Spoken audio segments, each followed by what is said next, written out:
Warahmatullahi wabarakatuh. Salam literasi. Ini bagaimana ya? Kalau salam literasi nggak usah ngapa-ngapain tangan. Oh gini, salam literasi. Maklum pendatang baru. Hadirin yang berbahagia, mengawali sambutan ini, marilah kita haturkan puji dan syukur kehadirat Allah Subhanahu wa Ta'ala atas segala limpahan rahmat dan karunia-Nya sehingga kita mengikuti webinar pada sore hari ini. Salawat serta salam senantiasa tercurah kepada junjungan kita Nabi Muhammad Shallallahu Alaihi Wasallam, keluarga, para sahabat beliau yang telah memberikan tuntunan yang baik dalam kehidupan manusia, sebagaimana yang kita rasakan sekarang. Yang saya hormati narasumber Bapak Rodmianto Muhammad AMD Eskom. Betul ya Pak, saya membacakannya? Betul. Kemudian yang saya hormati Ibu Heni Hikmayani Fauzia, Esos MPD, sebagai Ketua Pengurus Daerah Ikatan Pustakawan Indonesia. Selamat siang. Assalamualaikum. Ya. Nggak kelihatan nih Mas Damar. Ibu Heni. Ada Pak, ada Pak. Ada, ya. Saya lagi coba. Ada Ibu Heni. Saya geser dulu Bu barusan kameranya. Serta para pustakawan dan pengelola perpustakaan yang saya banggakan. Mas Damar, ini kita berapa nih pengikut kita hari ini?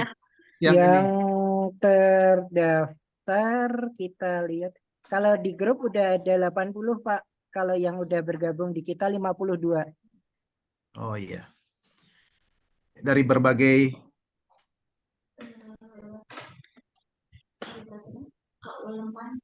ya, saya lanjut saja ya.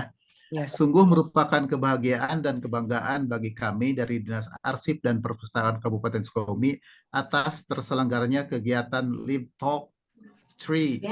Lib Talk itu apa ya? Library Talk 3 gitu. Hadirin yang berbahagia, kegiatan ini menunjukkan apresiasi yang tinggi dan komitmen yang baik dalam upaya meningkatkan kualitas pustakawan dan pengelola perpustakaan sekolah sebagai upaya peningkatan pengetahuan dan saling berbagi pengalaman kegiatan daring yang bertujuan untuk memudahkan seluruh peserta mendapatkan informasi tanpa tatap muka. Sebagaimana kita ketahui bahwa Kabupaten Sukabumi adalah kabupaten terluas kedua wilayah se-Jawa Bali. Dengan adanya kegiatan online dan offline, Dinas Arsip dan Perpustakaan Kabupaten Sukabumi memudahkan penyebaran informasi dan saling berbagi pengetahuan. Jadi saya kira kalau diinterpretasi kalimat ini bahwa kita ini kabupaten terluas Jawa dan Bali kedua konon, sehingga kegiatan daring ini barangkali lebih efektif daripada bertatap muka. Mungkin saya harus jumping ke maksud dari acara ini karena ini banyak sekali yang harus saya bacakan. Tetapi sepanjang yang saya ketahui adalah hadirin yang berbahagia, peran perpustakaan yang baik bagi lembaganya ditentukan oleh pustakawan dan pengelola perpustakaan. Oleh karenanya, peningkatan kapasitas pustakawan atau pengelola perpustakaan menjadi hal yang harus serius diperhatikan. Nah, saya kira ini yang highlight nih. Dengan adanya webinar bertema klasifikasi diharapkan pustakawan dan pengelola perpustakaan sekolah di era digital mendapatkan peningkatan kapasitas dalam membangun sinergitas dan kolaborasi antar pengelola perpustakaan sekolah sehingga terwujudnya fungsi dan tujuan perpustakaan. Sekian kiranya yang bisa saya sampaikan. Kurang lebihnya saya mohon maaf, dan jika ada salah kata yang terucap, dan atas perhatiannya saya ucapkan terima kasih. Salam literasi, billahi taufiq wal hidayah. Wassalamualaikum warahmatullahi wabarakatuh. Kepala Dinas Arsip Perpustakaan Kabupaten Sukabumi, Haji Aisyah SG AKMSC. Demikian sambutan yang telah saya sampaikan, yang telah saya potong karena mengingat waktu yang mungkin sangat sedikit bagi kita. Waktu dan tempat kami kembalikan kepada Ibu Siti Soleha. Terima kasih. Wassalamualaikum warahmatullahi wabarakatuh. Waalaikumsalam warahmatullahi wabarakatuh. Terima kasih Bapak buat sambutannya. Yang selanjutnya yaitu sambutan kedua yang akan disampaikan oleh Ibu Heni Hikmayani Fauzi selaku Ketua IP Kabupaten Sukabumi. Kepada Ibu Heni, dipersilahkan Ibu. Mangga. Terima kasih Teh Siti. Bismillahirrahmanirrahim. Assalamualaikum warahmatullahi wabarakatuh. Waalaikumsalam warahmatullahi wabarakatuh. Puji dan syukur kita panjatkan kepada Allah Subhanahu wa Ta'ala karena atas izinnya acara ini, webinar kita siang ini bisa terselenggara. Salawat dan salam kita sampaikan kepada kita Muhammad semoga kita menjadi ikutnya hingga akhir nanti. Yang saya hormati Ibu Kepala Dinas Perpustakaan Sukabumi, Ibu Hajar Aisyah SPSD, yang dalam hal ini diwakili oleh Bapak Esan Nugraha Putra ST selaku Sekretaris Dinas Perpustakaan dan Arsip Daerah Kabupaten Sukabumi. Kemudian juga yang terhormat sekaligus selamat datang juga kepada Bapak Ratmianto Muhammad HMDSkom sebagai pembicara webinar siang ini. Selamat datang Bapak, dan yang saya banggakan Bapak Ibu peserta webinar semuanya. Alhamdulillah siang ini PTIPI Kabupaten Sukabumi bekerjasama dengan Dirpus Kabupaten Sukabumi bisa menggelar Talk sesi ketiga. Talk sesi 3 ini kita mengangkat tema tentang klasifikasi koleksi. Tema ini diangkat mengingat betapa pentingnya tata kelola organisasi informasi di perpustakaan. Dengan tata kelola organisasi informasi yang baik, maka akan membantu Bapak Ibu semua selaku pengelola perpustakaan dalam temu balik informasi yang dibutuhkan. Jadi klasifikasi adalah salah satu kegiatan yang ada dalam pengorganisasian informasi itu sendiri. Semoga dengan mengikuti kegiatan webinar klasifikasi siang ini yang akan disampaikan oleh Bapak narasumber kita, bisa menambah wawasan pengetahuan bagi para peserta semuanya. Dan hasilnya tentu saja bisa meningkatkan kualitas layanan di perpustakaan.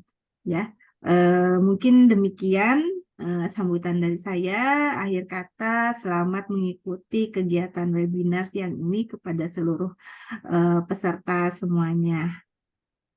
Salam literasi. Semoga acara ini sukses dan lancar sampai akhir nanti. Terima kasih. Assalamualaikum warahmatullahi wabarakatuh. Waalaikumsalam warahmatullahi wabarakatuh. Terima kasih atas sambutannya Ibu. Ya. Kita lanjut ke acara selanjutnya ya. Kita akan memasuki pemaparan materi dari narasumber kita, yaitu yang terhormat Bapak Ratmianto Muhammad. Ada buku bahasa Indonesia segini teh. Oh, ya. Bapak Ratmianto Muhammad AMDSkom, sekaligus diskusi dan tanya jawab yang akan dipandu oleh moderator kita pada acara kali ini, yaitu Bapak Rahmat Damar Widagdo SIPUS. Kepada Bapak Rahmat Widagdo, dipersilahkan Bapak. Belum, nanti minggu depan. Gimana cari nanti dah Bapak panitianya? Pak Damar, ada?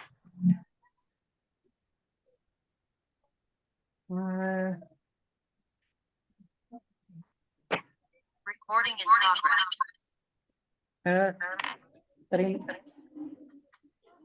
Cek. Silakan dimulai, Pak Moderator.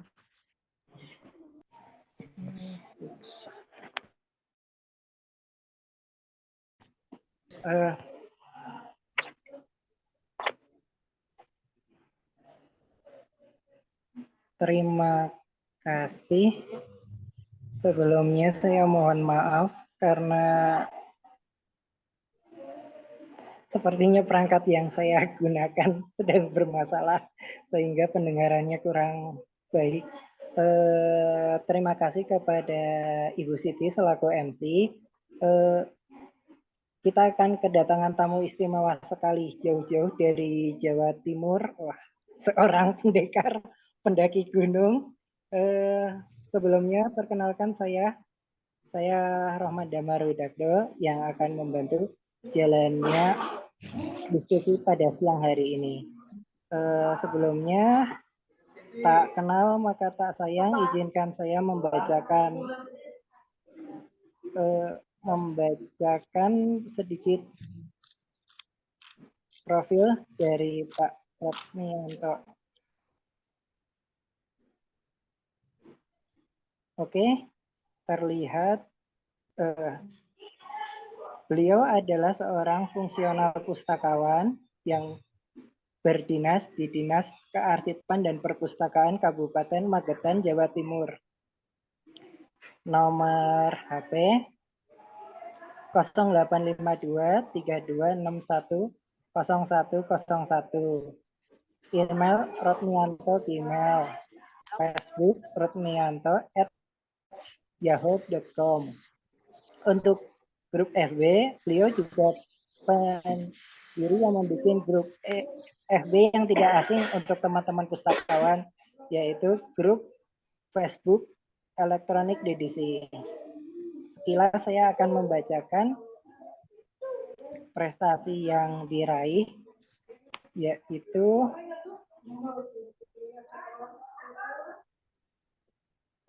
beliau 2013 beliau mendapatkan penghargaan dari Gubernur Jawa Timur.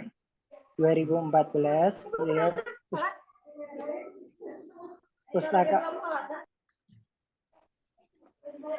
pustakawan berprestasi tingkat provinsi, juara 1 berprestasi Provinsi Jawa Timur.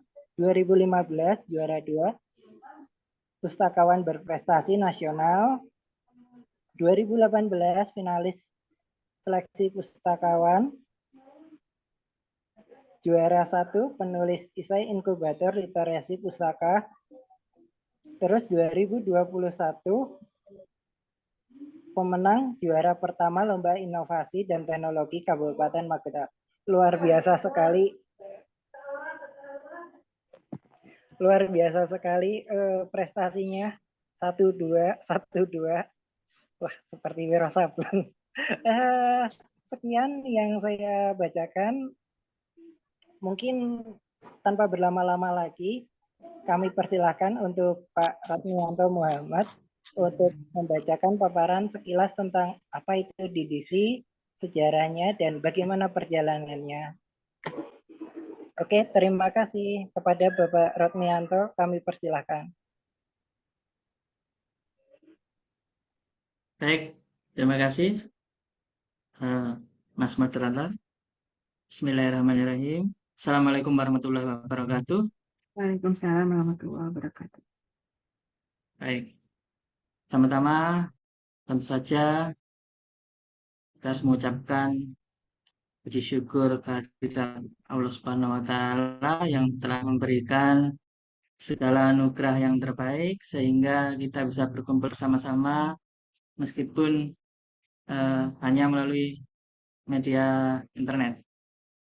Dan tak lupa kami atas nama Dinas Perpustakaan Kabupaten Magetan mengucapkan salam hormat kepada Ibu Kepala Dinas Perpustakaan dan Kearsipan Kabupaten Sumedang. Dalam hal ini diwakili oleh Bapak Sekretaris Dinas.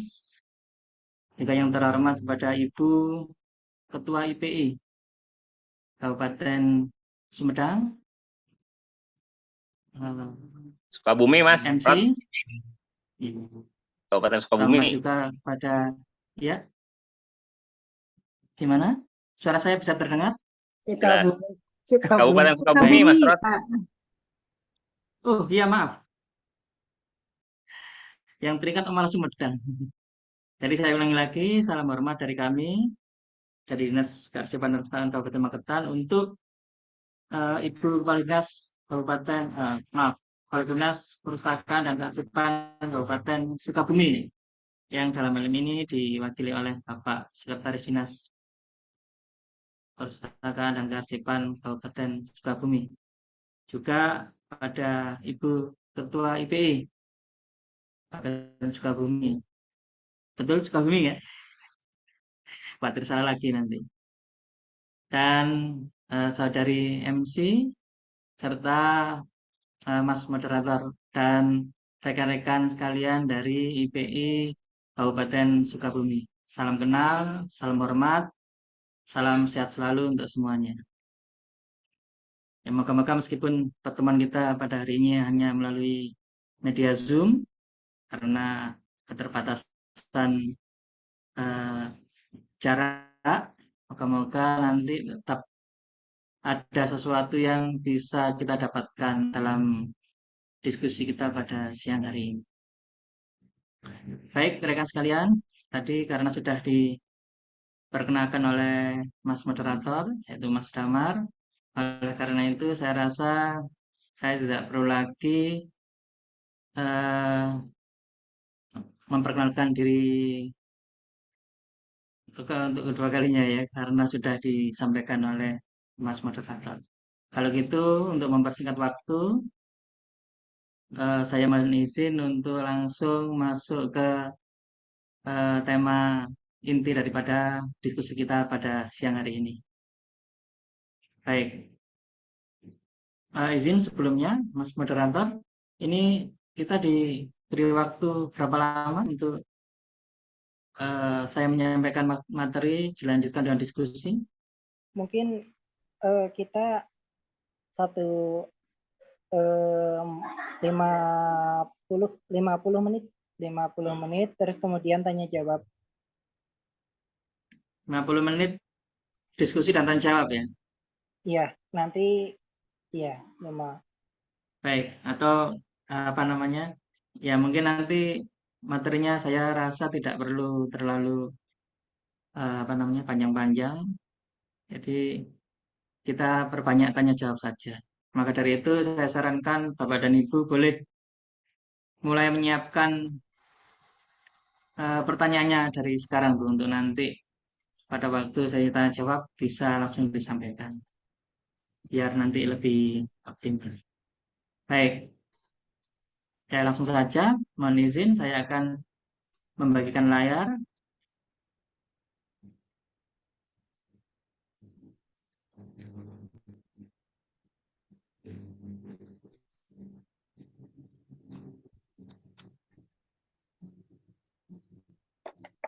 Nah,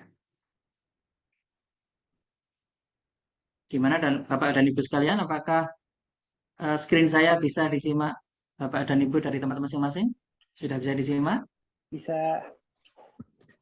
Sudah ya? Sudah.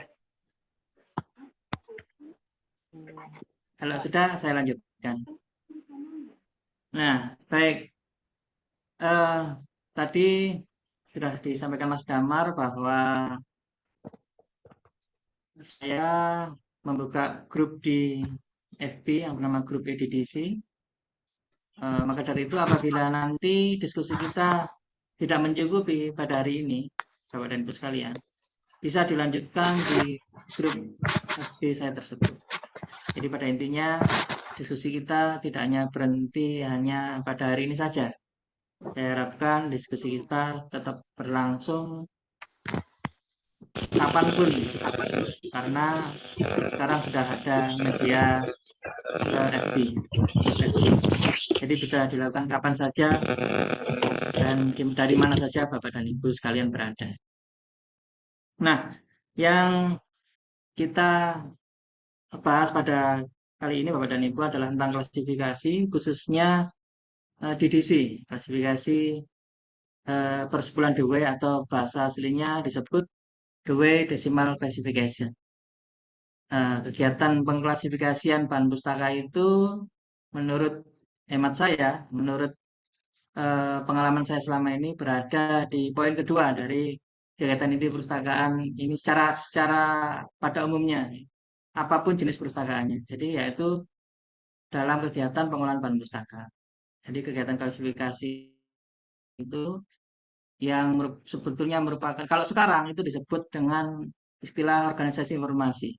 Jadi klasifikasi adalah klasifikasi bahan pustaka, maksud saya itu adalah bagian daripada kegiatan organisasi informasi yang merupakan salah satu kegiatan inti dari perpustakaan yaitu pengelolaan bahan pustaka. Sependek pengalaman saya setelah hampir 30 tahun mengelola perpustakaan, Bapak dan Ibu.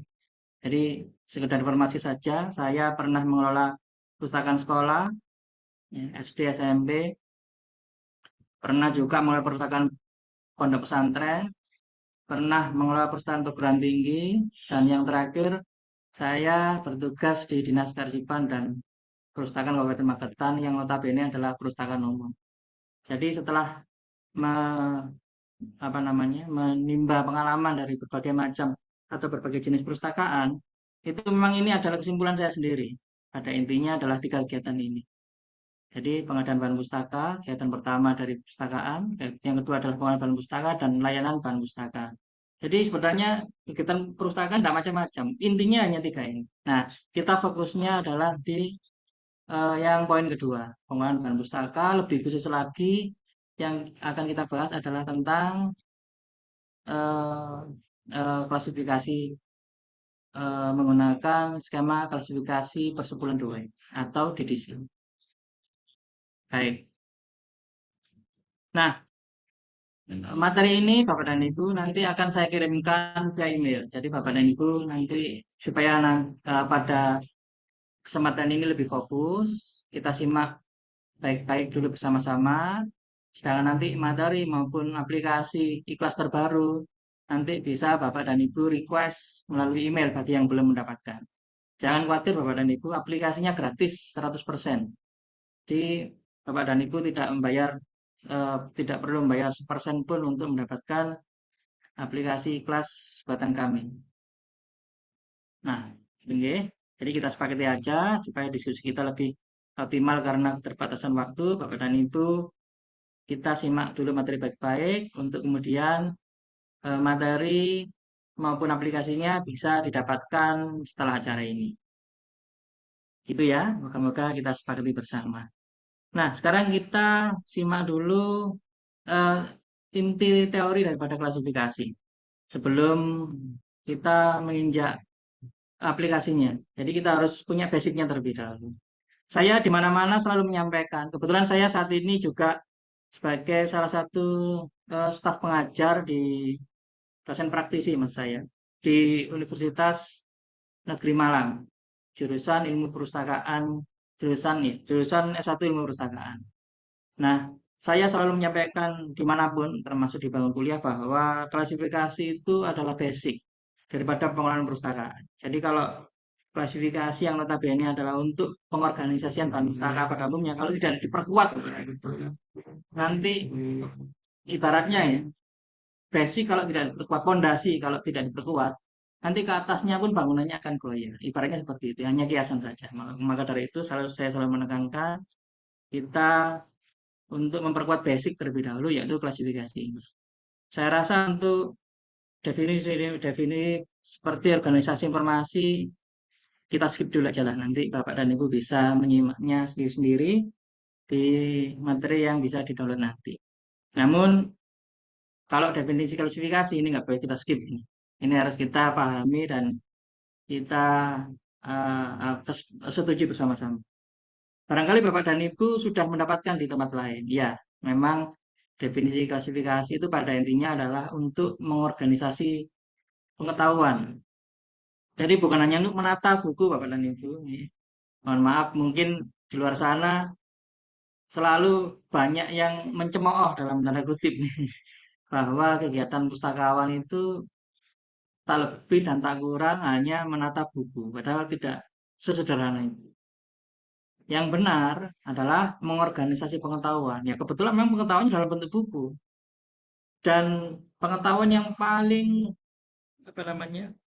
memang kredibel menurut siapapun itu adalah pengetahuan yang disajikan dalam bentuk tercetak.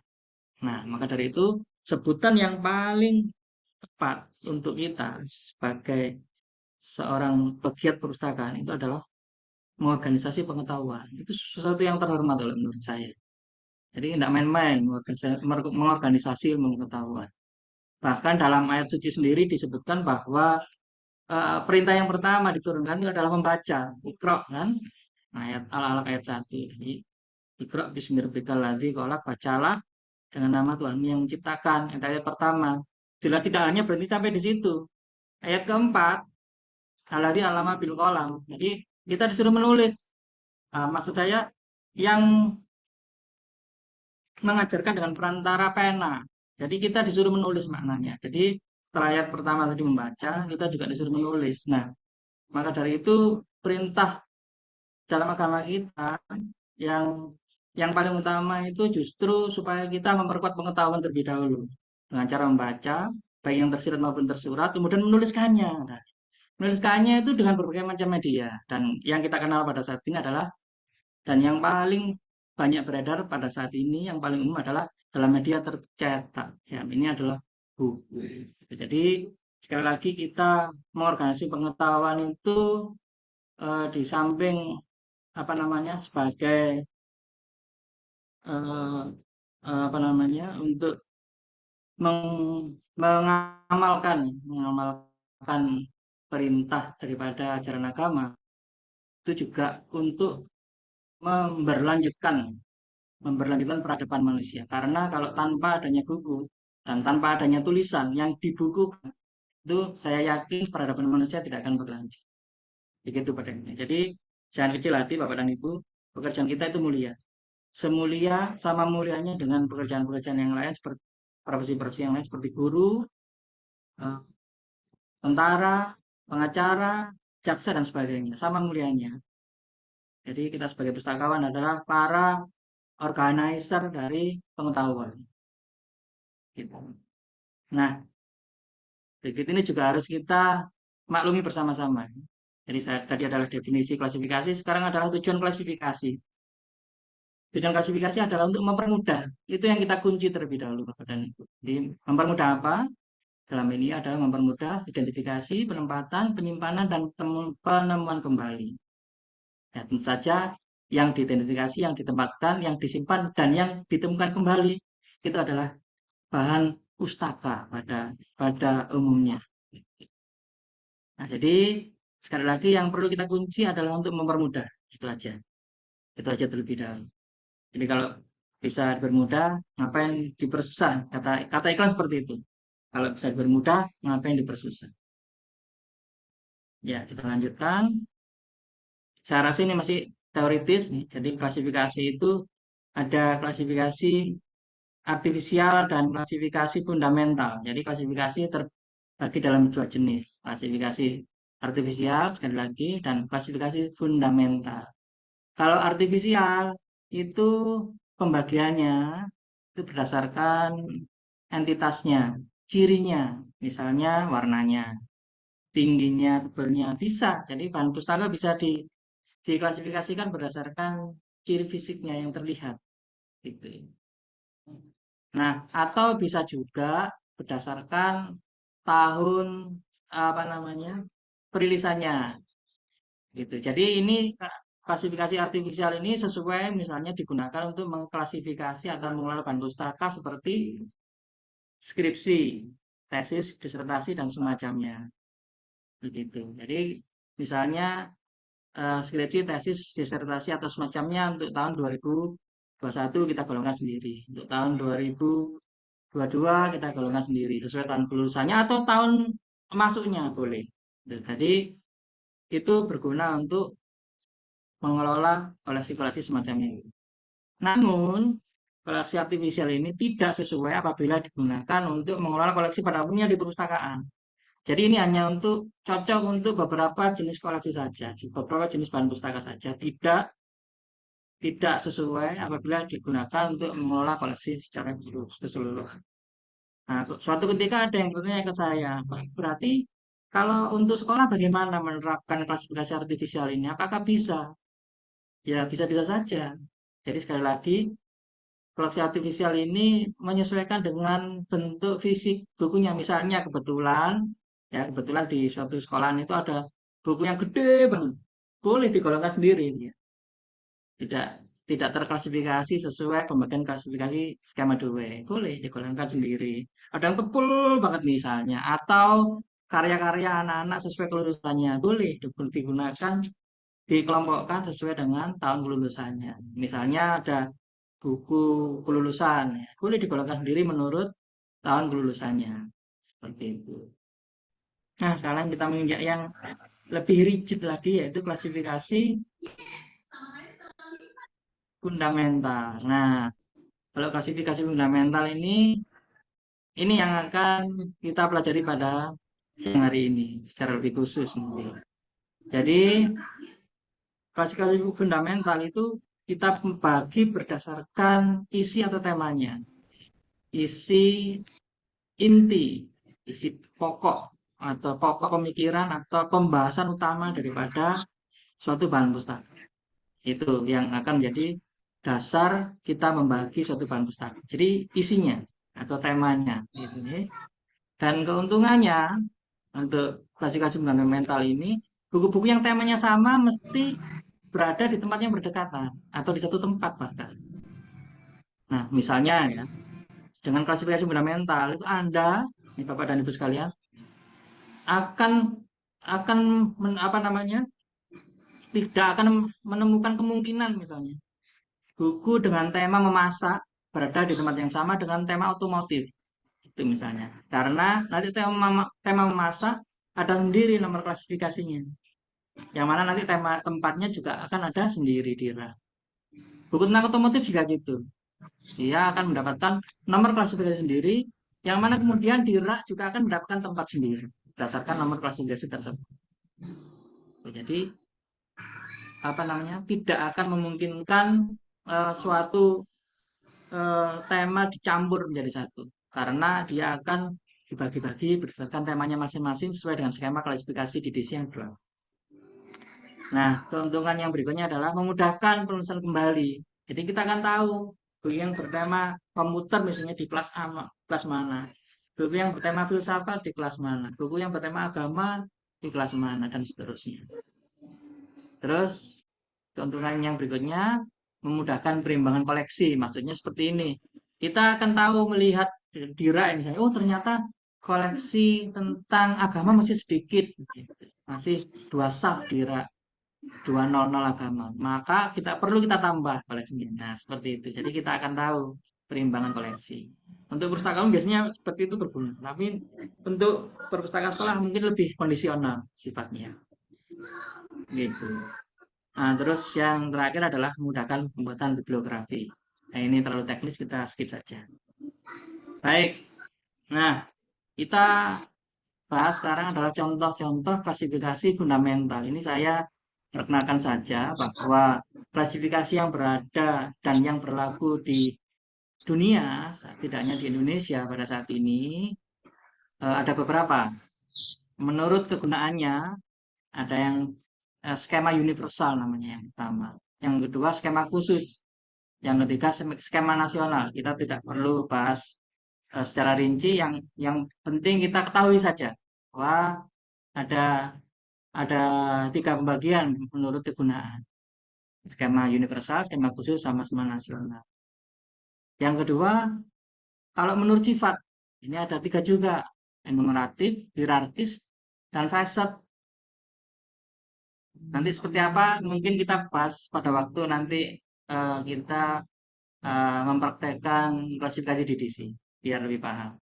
Jadi yang penting kita ketahui aja dulu bahwa menurut sifatnya klasifikasi fundamental yang akan kita bahas pada hari ini ada 3 sifat nih, enumeratif, hierarkis, dan facet atau punya ciri subordinat gitu maksudnya. Baik, kita langsung saja. Saya kenalkan bahwa DDC, jadi nanti kita fokusnya di DDC, Bapak dan Ibu. Dewey Decimal Classification atau klasifikasi persepuluhan Dewey. Itu kalau di bagan ya, dalam bagan ini dia masuk ke semua, katakanlah ke semua matriks ya. Dia DDC maksud saya. Itu masuk sebagai skema universal karena dia membahas seluruh klasifikasi yang klasifikasi pengetahuan yang ada di muka bumi. Sedangkan menurut sifat, DDC itu bersifat enumeratif. Dia juga hierarkis dan dia juga menganut ciri fase. Nanti kita bahas lebih lanjut. Nah, sekarang kita masuk ke sejarah DDC. Jadi mungkin Bapak dan Ibu sudah pernah mendapatkan dari pemateri lain atau membacanya. Jadi saya hanya memperkuat saja untuk memperkenalkan dan untuk mengenal lebih lanjut sesuatu yang sebenarnya kita sering memakainya, tapi jangan sampai kita tidak kenal dengan pembuatnya. Jadi saya perkenalkan ulang bagi yang sudah pernah dan saya kenalkan bagi yang baru mengenalnya bahwa klasifikasi Dewey ini diciptakan sesuai dengan nama ciptaannya yang menemukan bernama Melville Dewey nama lengkapnya. Jadi sejak lebih dari 150 tahun yang lalu kira-kira dipatenkan pada Maret 1876. Waktu itu Pak Dewey ini masih berumur sekitar 21 tahun Bapak dan Ibu. Jadi beliau pada seumuran itu ya masih muda banget ya waktu itu ya. Seumuran anak kuliahan semester 1 semester 2 kalau kita bandingkan dengan anak zaman sekarang.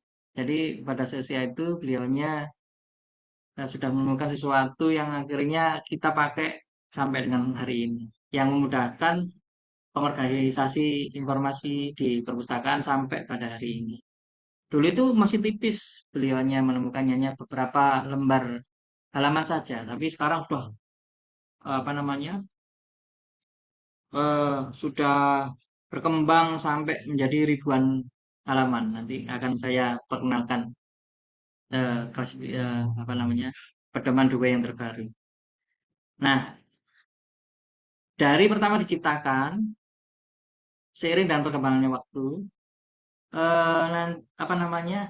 versi yang terbaru adalah versi 24 yang terbit pada tahun 2021.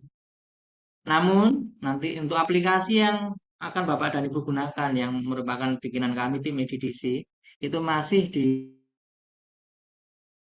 23. Tapi jangan khawatir Bapak dan Ibu, di 23 itu aja sudah cukup update karena jaraknya belum terlalu jauh dengan yang baru. Hanya selisih satu edisi saja dan isinya masih sangat update apabila dibandingkan dengan edisi versi-versi sebelumnya. Gitu. Jadi sekali lagi memperkenalkan bahwa klasifikasi Dewey itu sekarang sudah mencapai edisi 24. Sedangkan aplikasi ikhlas edisi buatan kami dibangun berdasarkan edisi 23. Baik, lanjut. Nah, sekarang kita mungkin akan semakin mendekat pada praktek DDC. Jadi kita peras ini, kita persingkat yang seharusnya semester menjadi beberapa menit saja. Baik, ini saya mohon fokus mulai di saat ini Bapak dan Ibu sekalian, saya mungkin akan memberikan sedikit.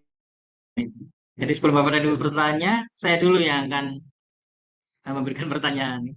Bapak dan Ibu siap? Mas moderator mohon diingatkan Bapak dan Ibunya. Teman-teman. Iya. Yuk. Nah, ini saya mau main kertas lipat. Ini ada kaitannya dengan klasifikasi DDC pada khususnya. Di mana Bapak dan Ibu sudah siap? Saya ingin sedikit bermain-main tentang kertas lipat. Kertas lipat seperti apa ini? Apakah membuat pesawat-pesawatan? Apakah kapal-kapalan? Kita lihat nanti ya. Gimana? Sudah siap Bapak dan Ibu? Fokus? Sudah?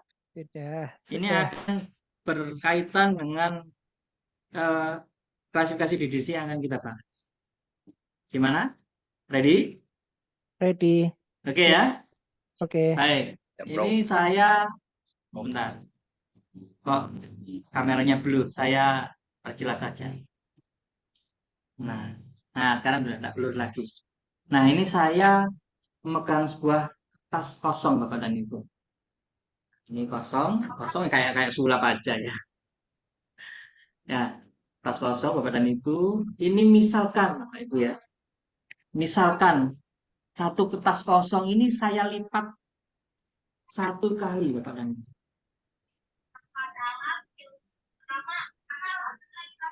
Lipat satu kali saja. Nah, kemudian saya buka lagi.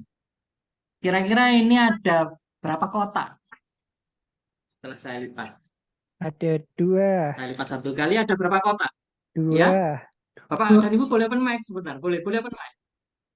Boleh saut-sautan pakai open mic. Berapa kotak? Ya, Ya? dua. Ya, Dua? 2 Oke. kotak, Pak. Ada jawaban lain? 3 kotak. Ada jawaban lain? 3. Ya? 3 Tiga? kotak. Bisa 3. Bisa itu. Ada yang 2, ada yang 3. Jadi semua jawaban diterima karena memang ada beberapa kemungkinan. Silakan kalau ada jawaban yang lain. Ini Pak Reja. Kalau yang jawab 2 mungkin ini ya dihitung dari ini kotak Bapak bisa. 1 sama ini 2 ya. Kalau yang 3 mungkin gini, 1, 2 sama ini yang besar ini 3, ya kan? Gitu ya? Yup, betul. Ya, tidak ada yang salah. Namun kalau misalnya ini nih, saya tambah lagi lipatannya. Ini jadi 1 kali lipatan kan? Ini sekarang 2 lipatan. 6. Nah, saya buka lagi. Bapak dan Ibu boleh open mic untuk saut-sautan menjawab juga boleh. Ini ada berapa kotak sekarang Bapak dan Ibu kalau saya tanya? Ya. 5 lipatan. 5 kotak. 5 lipatan. 1, 2, 3, 4, 5 ya. Ya. Bisa jadi ada jawaban lain? 8. 1, 2, 3, 4. Terus 8. dibalik ini. 5, 6, 7, 8. Iya. Atau gini mungkin. Ini 1, 2, bisa 3, 4, 5, 6, 7, 8. Satunya 8. gimana? 8. Ya bisa jadi. Nah, baik. Baik, kita berhenti sampai di situ saja. Nanti untuk meringkas waktu. Yang jelas Bapak dan Ibu, maknanya di sini Bapak dan Ibu. Ya. Kalau misalnya sebentar. Saya juga boleh jawab ya. Kalau saya sampai lupa saya nggak menyampaikan jawaban saya sendiri juga. Ini kalau misalnya saya jawab tidak ada kotak di sini, kira-kira betul enggak Bapak dan Ibu? Karena ini memang bukan kotak, tapi persegi. Ini dalam persepsi saya loh ya. Ini bukan kotak, tapi persegi. Jadi tidak ada kotak di sini. Nah, maknanya seperti ini Bapak dan Ibu, bahwa semua jawaban yang kita ungkapkan dalam hal kotak, kertas yang hanya dilipat menjadi 2, itu semuanya tidak ada yang salah sebetulnya. Karena semua bisa dipertanggungjawabkan sesuai dengan persepsinya masing-masing. Nah, itu juga nanti yang ada kaitannya dengan klasifikasi. Baik, kita lanjut langsung ke slide berikutnya untuk membongkar makna kertas lipat yang tadi. Nah, jadi ini ada kaitannya dengan kenapa kok ada perbedaan dalam klasifikasian. Jadi perbedaan-perbedaan dalam klasifikasi ini saya kaji setelah saya mempelajari klasifikasi secara intens lebih dari 10 tahun terakhir ini, Bapak dan Ibu. Ini juga saya ulas di buku saya Understanding Disease 1. Nah, yang pertama itu adalah karena perbedaan pedoman klasifikasi yang digunakan. Jadi pengelola perpustakaan yang ada di Indonesia itu versi didisinya macam-macam. Ada yang pakai didisi lengkap yang tebal itu, ada yang ringkas, ada yang didisi yang dari Perpusnas yang agak tebal. Terus ada yang pakai aplikasi buatan saya yang lama sampai yang baru. Nah, itu membuat perbedaan. Apalagi tambah lagi dengan yang nomor 2, adanya perbedaan persepsi atau perbedaan penafsiran. Sama seperti halnya kita tadi memainkan sebentar tentang kertas lipat ini, bahwa kita hanya membahas kertas yang dilipat 2 kali, itu jawabannya sudah macam-macam. Ada yang menjawab pada waktu saya lipat 1 kali, ada yang menjawab 2 kotak, 3 kotak, bahkan ada yang menjawab tidak ada kotak di situ. Tidak ada masalah, memang itu semua tergantung persepsi masing-masing, dan itu tidak ada yang salah, dan tidak ada yang boleh menyalahkan. Itu pada intinya. Terus, nah jadi maka dari itu tadi sempat untuk supaya memfokuskan kita semua main-main sebentar tentang kertas lipat. Ternyata ada kaitannya dengan pengklasifikasian. Baik, lanjut. Kenapa kok pengklasifikasian bisa berbeda? Itu adalah faktor ketiga, perbedaan tingkat pendidikan, wawasan, dan pengetahuan. Jadi tanpa mengurangi rasa hormat, misalnya kalau ada classifier, petugas perpustakaan yang khusus menangani klasifikasi yang kebetulan bidangnya asli lulusan dari ilmu perpustakaan, mungkin berbeda penafsiran dengan yang mohon maaf yang belum mendapatkan ilmu perpustakaan atau berasal dari lulusan ilmu lain, keilmuan lain, namun kebetulan ditugaskan di mengelola perpustakaan di instansinya. Itu jadi karena seperti itu akan menimbulkan perbedaan juga. Bahkan untuk buku yang sama. Jadi yang kita bahas ini buku yang sama pun seperti ini tadi, kertas dilipat sekali, persepsinya bisa macam-macam sama. Nanti buku yang sama pun, judulnya sama, pengarangnya sama, nanti persepsinya bisa berbeda-beda juga. Nah, karena adanya perbedaan-perbedaan ini. Belum lagi yang ketiga, ada kebijakan masing-masing instansi. Misalnya begini, untuk notasi agama Islam ya. Bapak dan Ibu mungkin ada yang menggunakan notasi 2X. Mungkin karena dari apa namanya? Ikut pelatihan sebelumnya dapat notasi 2X. Apakah itu salah? Enggak salah. Benar, karena ingat tujuan daripada klasifikasi tadi seperti yang saya sampaikan di muka adalah untuk mempermudah. Kalau dengan notasi 2X untuk agama Islam sudah lancar, berarti tujuan sudah tercapai. Terus atau ada yang menggunakan notasi agama Islam 297 dari DDC, boleh. Terus ada lagi yang menggunakan notasi 297 dari Perpusnas, itu tidak ada masalah. Jadi sekali lagi semua kembali ke kebijakan masing-masing instansi, yang mana itu juga akan menjadi faktor kenapa kok pengklasifikasian bisa berbeda. Masih ada lanjutannya ini, kenapa kok pengklasifikasian bisa berbeda. Faktor selanjutnya adalah DDC itu terlalu lengkap Bapak dan Ibu. Kalau Bapak dan Ibu mempelajari DDC, itu kalau ditumpuk bukunya kira-kira segini lah, 30 cm lah kira-kira kalau di meja atas meja. Dan itu ribuan halaman. Maka dari itu, karena saking lengkapnya, akhirnya persepsi bisa macam-macam. Apalagi terdapat berbagai macam aturan di situ. Seperti aturan option. Saya cerita sedikit, nanti kita praktekkan. Dalam aturan option, apa namanya, yang ada dalam DDC, aturan option itu memungkinkan misalnya ya, sastra Indonesia itu boleh menggunakan nomor klasifikasi 899.221. Namun juga diperbolehkan menggunakan nomor klasifikasi yang lebih ringkas, 810. Nanti kenapa? Itu karena ada aturan option. Nah, nanti kita akan juga bahas. Dan hal ini tidak perlu Bapak dan Ibu permasalahkan, karena memang semuanya ada aturannya.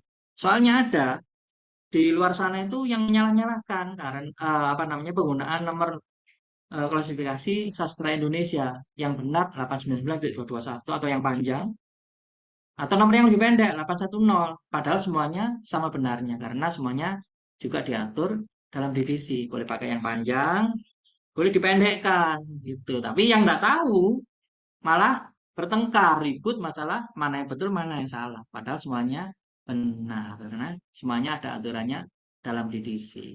Tapi bisa berbeda memang, dan itu ya, pokoknya disikapi dengan yang wajar saja. Nah, terus perbedaan terakhir itu karena ada teori analisis subjek yang memungkinkan memang ada perbedaan. Jadi misalnya nih, satu contoh ya, ada buku hukum dan kedokteran misalnya.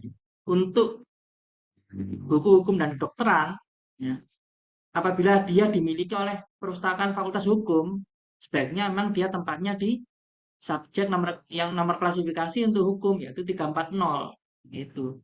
Namun sebaliknya, jika buku hukum dan kedokteran tersebut dimiliki oleh perpustakaan Fakultas Kedokteran, dia sebaiknya ditempatkan di kelas ilmu kedokteran 610 seperti itu. Jadi memang itu ada aturan seperti itu di DDC.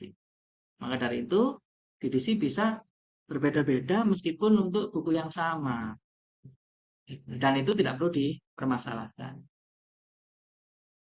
Jadi sekali lagi, DDC, pemberian nomor klasifikasi DDC, bahkan untuk buku yang sama itu tidak harus seragam se-Indonesia Raya. Tidak harus. Karena faktor-faktor ini. Dan cara menyikapinya adalah biasa saja. Woles saja kalau kata anak zaman sekarang ya, slow saja.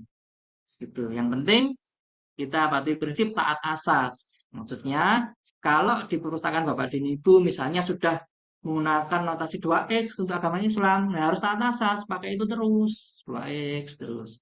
Kalau sudah menggunakan 297 DDC, juga pakai taat asas, pakai 297 DDC terus, jangan terus berubah-ubah.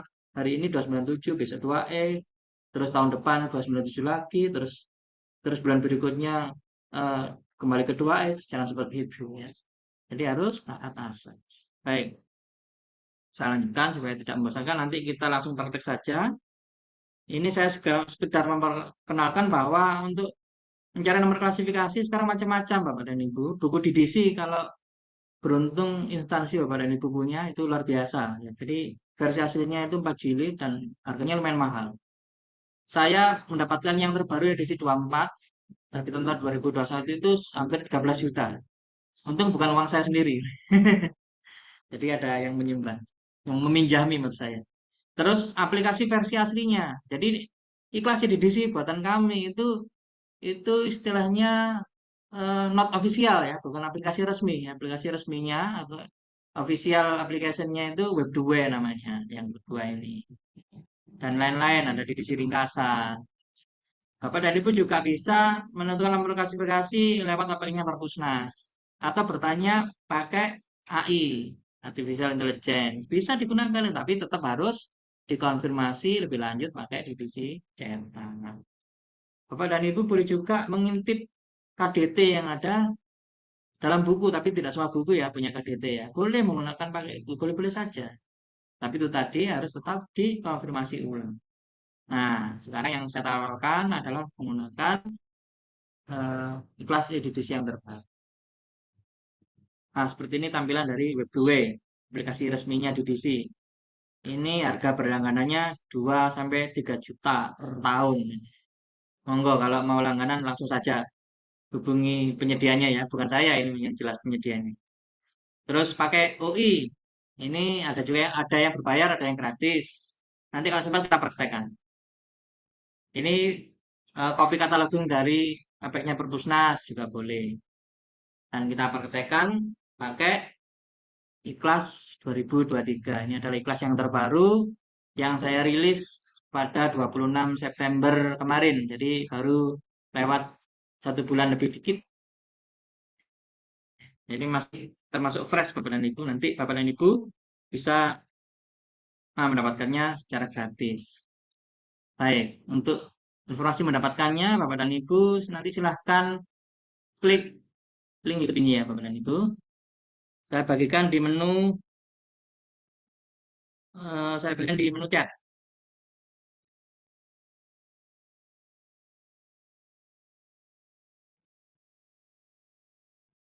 Oke.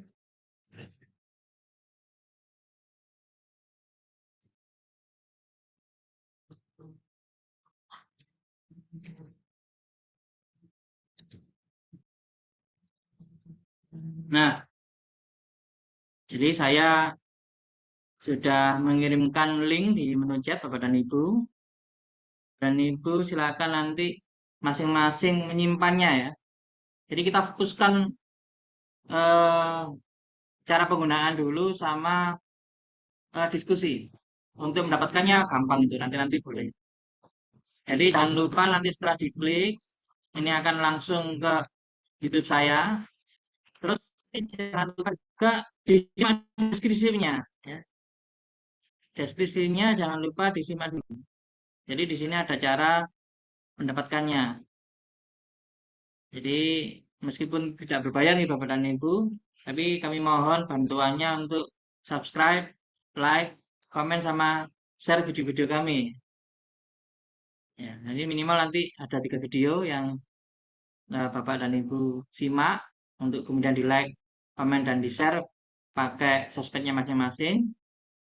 Kemudian di print screen ya, terus kirimkan ke FB saya, ke inbox FB saya, pasti saya balas dan saya kirimi tanpa ada biaya, jangan khawatir. Biayanya hanya akses internet masing-masing. Subscribe, like, comment, share, saya rasa tidak tidak ya tidak ada yang keberatan. Nah, jadi di bawahnya ada link-link yang bisa Bapak dan Ibu klik untuk kemudian disimak lebih lanjut. Terus perbedaan Ikhlas 2023 ini Bapak dan Ibu dibandingkan dengan versi sebelumnya, barangkali ada yang sudah mendapatkan. Itu pada tampilan awalnya nanti ada link untuk connect dengan AI atau Artificial Intelligence sama ke OPEC-nya Perpusnas. Nah, jadi memang saya buat lebih mudah untuk mengakses AI sama untuk ke link Perpusnas sebagai rujukan pengolahan pengklasifikasian khususnya bahan pustaka. Jadi rujukan yang paling tepat dan paling kredibel saya rasa ya tidak lain dan tidak bukan di Abeknya Pustaka Nasional. Nah, terus di dalamnya juga ada beberapa perbaikan daripada versi berikutnya. Baik, kita kembali ke slide saya lagi ya. Nah, ini nanti tampilan awal dari Ikhlas adalah seperti ini. Bagi yang sudah memakai EDDC dari sejak versi yang masih bernama Electronic Dewey Decimal Classification, versi lama, itu tidak banyak berubah tampilannya. Memang defaultnya seperti ini, ada 2 jendela seperti ini. Jadi saya rasa Bapak dan Ibu sudah cukup familiar lah. Namun nama resminya aplikasi yang terbaru ini adalah Ikhlas atau Electronic Classification. Bacanya ya ikhlas, kayak kita melafalkan surat Al-Ikhlas gitu ya. Jadi ikhlas itu singkatan dari dan kelas. Ikhlas. Ikhlas bacanya ikhlas. Jadi definisinya adalah aplikasi bebas berbayar untuk membantu menentukan nomor klasifikasi plus. Jadi tidak hanya berhenti dari situ saja, tapi juga untuk memudahkan memahami teori dalam DDC. Teori-teori seperti apa dalam DDC? Banyak sekali nih. Dan di kelas secara langsung maupun tidak, nanti Bapak dan Ibu akan diantarkan dengan teori-teori DDC. Tiba-tiba, ternyata tiba-tiba paham gitu.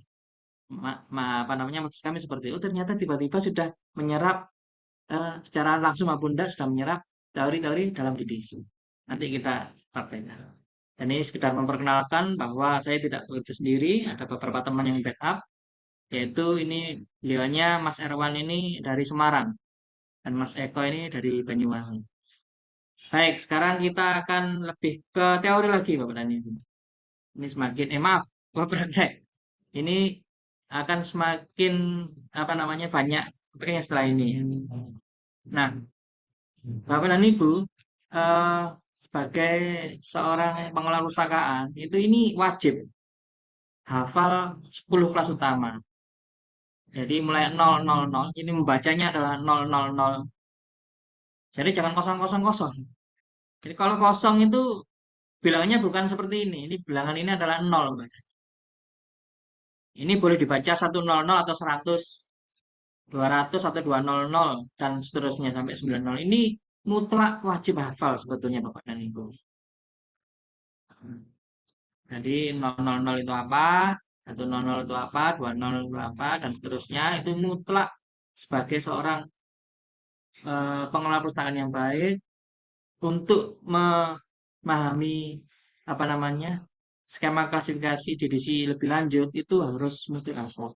Jadi seperti ini misalnya, apa namanya kalau ditanyai ilmu komputer di mana, jadi langsung tahu bahwa ilmu komputer itu di kelas 000. Terus eh, matematika di mana? Kalau ini hafal langsung tahu matematika di sains di 500. Terus seni olahraga di mana? Di 700 atau 700 dan seterusnya. Jadi sekali lagi saya sarankan 000 sampai 900 ini Bapak dan Ibu harus hafal. Nah, saya menawarkan cara untuk menghafalkannya. Jadi saya membuat lagu untuk menghafalkan DDC. Nah, jadi di YouTube sudah tersedia. Nanti cari saja lagu DDC gitu dan kata kunci lagu DDC, atau kalau sudah mendapatkan materi ini nanti diklik aja linknya. Ya, atau saya kopikan deh di menu chat.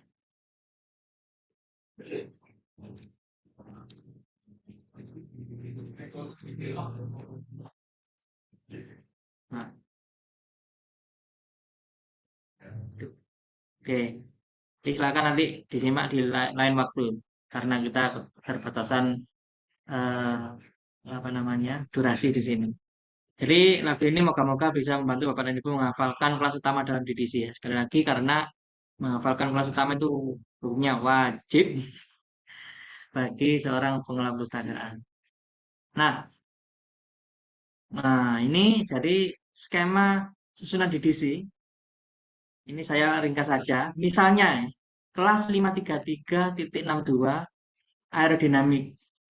Ini skemanya seperti ini. 5 itu ada mewakili kelas utama, yaitu kelas utama sains dari 10 kelas besar tadi. Terus 3 itu mewakili divisi. 530 itu divisi fisika. Dan 533 tiganya itu adalah seksi. Jadi seksi gas mekanik atau mekanika gas. Jadi kelas utama, urut-urutannya adalah kelas utama, divisi, sama seksi. Kalau lebih dari 3 digit harus ada titiknya. Kalau hanya 3 digit, misalnya 533 saja, tidak ada titiknya. Tapi kalau sudah lebih, 533.62, harus ada titiknya. Titik ini disebut dot. Ini bukan tanda titik dalam arti matematis ya, namun tanda penyelia psikologis kalau menurut DDC. Itu tanda penyela saja. Hanya tanda penyela secara psikologis. Biar tidak terlalu panjang, maka harus ada penyelanya berupa titik.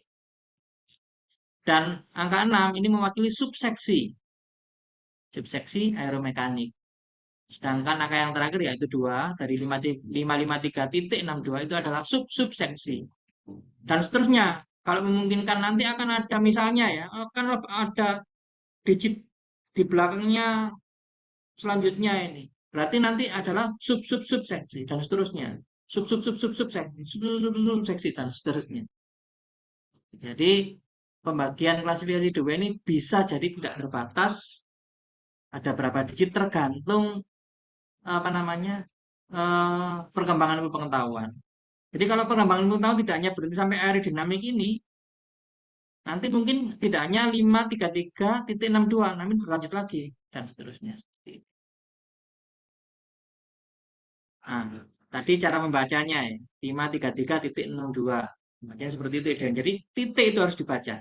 533.62. Sedangkan cara menulisnya, Bapak dan Ibu, boleh seperti ini, Bapak dan Ibu. Boleh dirangkai semuanya kalau lebih dari 6 digit. Atau boleh ada spasinya. Jadi setelah digit 3 titik, setelah digit ke-6 dan kelipatannya, boleh ada spasi.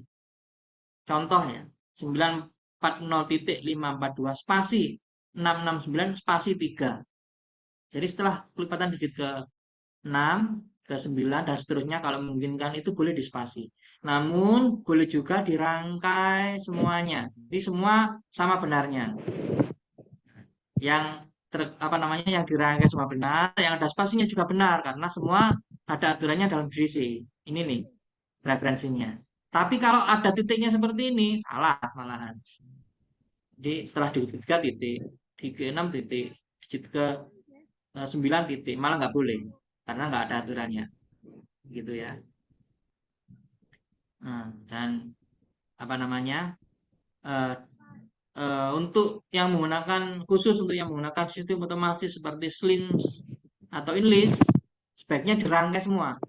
Karena kalau ada spasinya nanti jadi baris baru. Mungkin yang menggunakan sistem otomasi sudah merasakannya nih kalau di spasi nanti di bawahnya kira-kira. Karena memang sudah bawaannya aplikasi. Ya untungnya dua cara ini sama dibenarkan. Jadi yang pakai otomasi silahkan pakai cara yang pertama, yaitu dirangkai semuanya. Boleh nanti karena ada aturannya dari DDC. Baik. Nah, sekarang kita langsung ke aplikasinya. Izin saya buka aplikasinya. Nah, nanti Bapak dan Ibu, apabila sudah saya kasih link untuk mendownload paket aplikasi dari saya, itu ada beberapa folder sama file. Seperti ini nanti yang jenengan dapatkan, yang akan Bapak dan Ibu dapatkan, yaitu Ikhlas 2023 dan UDDC ini isinya aplikasi. Terus file materi klasifikasi yang sedang kita bahas ini nanti silakan nanti disimak sendiri-sendiri di lain waktu. Sementara ini hanya preview saja, ini JPG boleh diabaikan. Nah, untuk langsung mengoperasikan aplikasinya, Bapak dan Ibu langsung saja klik foldernya. Nah, ini ada beberapa subfolder. Ini petunjuknya ini boleh dibaca, boleh juga langsung di skip. Sebaiknya sih ya nanti dibaca dulu. Tapi sekarang langsung kita perhatikan aja deh. Nah, sebagai informasi, fokus di sini Bapak dan Ibu. Nanti kalau mau menjalankan aplikasi Ikhlas 2023 ini, Kang, Mas nah, Rodmianto, ini maaf. sama saja isinya Bapak. Oh itu udah keluar. Tadi sempat nggak kelihatan itunya. Oh ya, mohon maaf. Makanya Ya, saya pastikan lagi nih. Jadi sekali lagi saya ulangi, apabila nanti mendownload apa namanya file dari saya, itu ada beberapa folder dan subfolder. Maaf, beberapa folder dan file ya.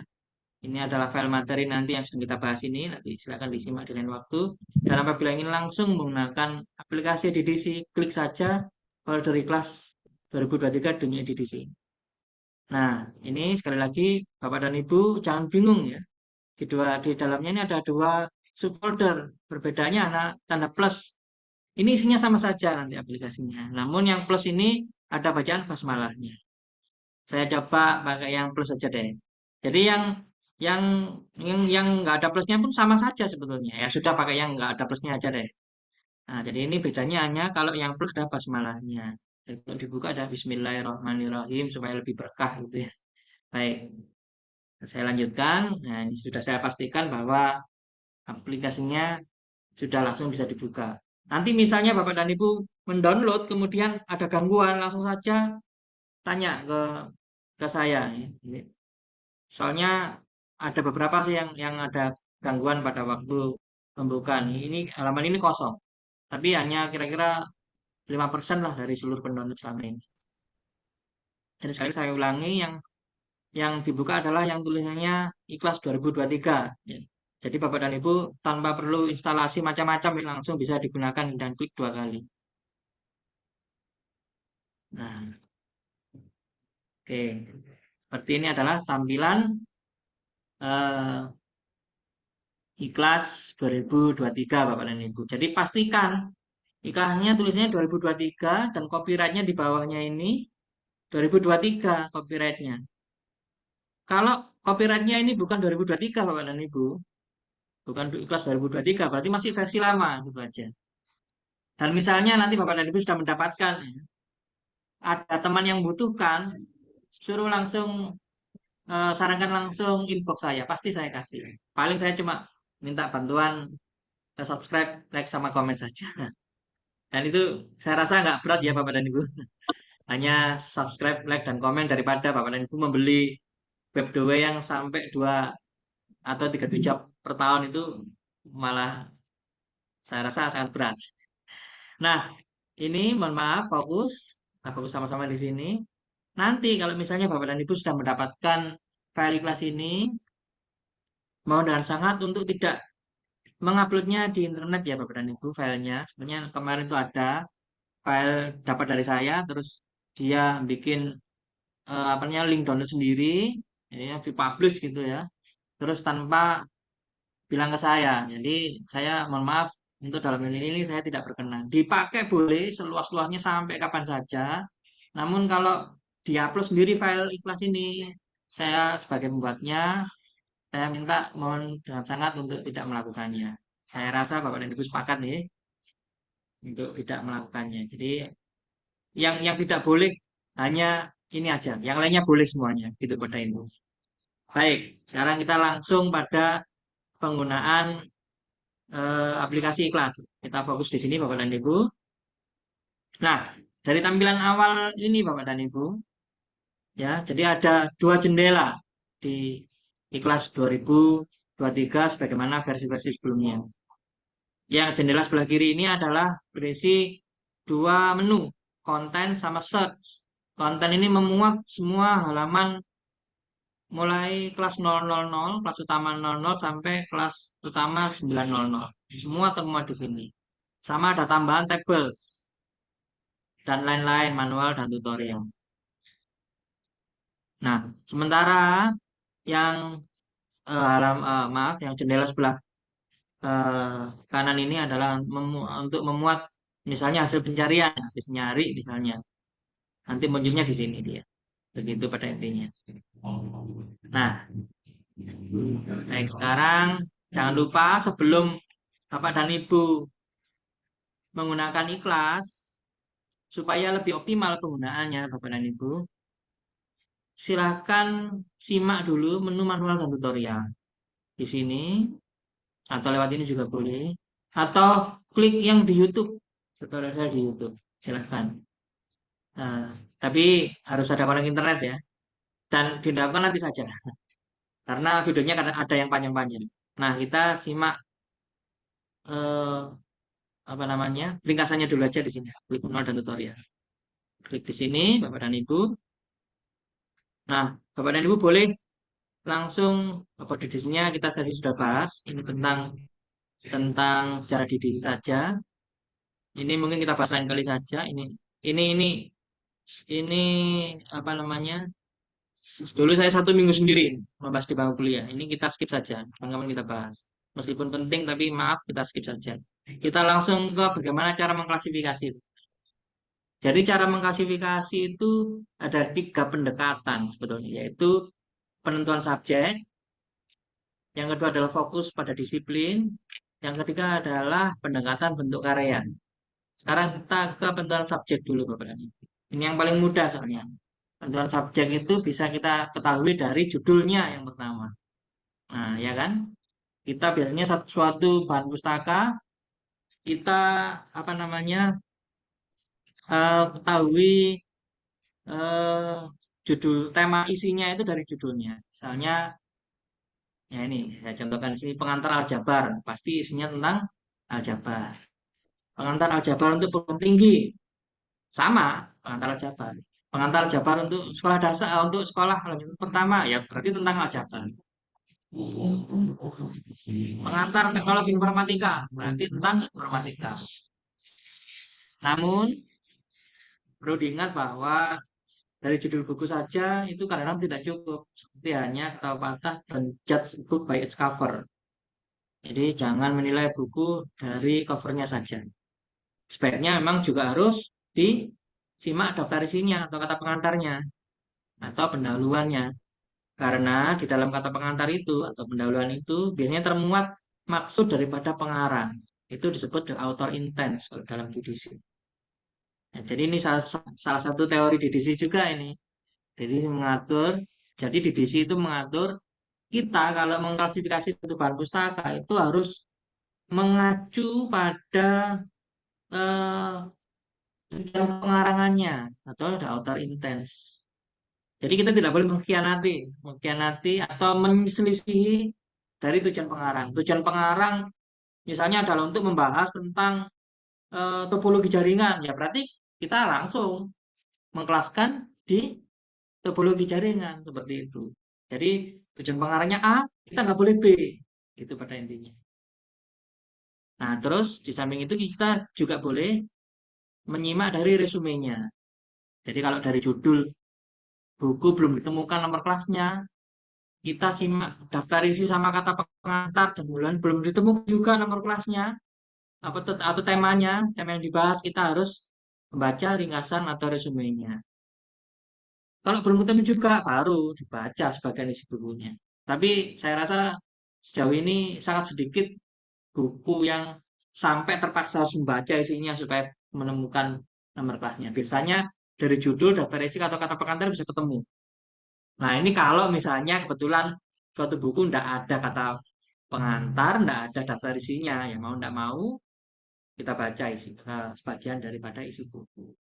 Enaknya kita dapat input informasi baru kan.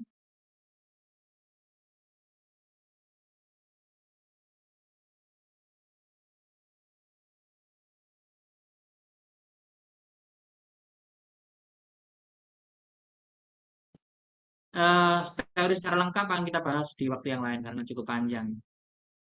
Kita langsung ke yang terakhir yaitu pendekatan bentuk karya. Ini perlu kita perhatikan juga, bentuk karya dalam DDC itu di tabel 1, tapi saya ringkas.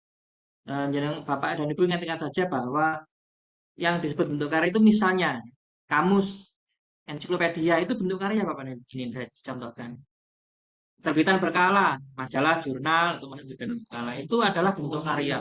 Jadi misalnya ada buku berjudul Kamus Fisika, maka subjeknya fisika, tapi bentuk karyanya kamus, begitu. Nah, dalam apa namanya menggunakan ikhlas. Kalau menggunakan ikhlas, mencarinya dengan kata kunci langsung itu tadi kamus fisika. Jangan hanya kamus saja, jangan hanya fisika saja, namun harus lebih spesifik sesuai dengan bentuk karya dan subjeknya. Begitu ya. Nah, nanti kita langsung praktek aja supaya lebih mudah. Baik.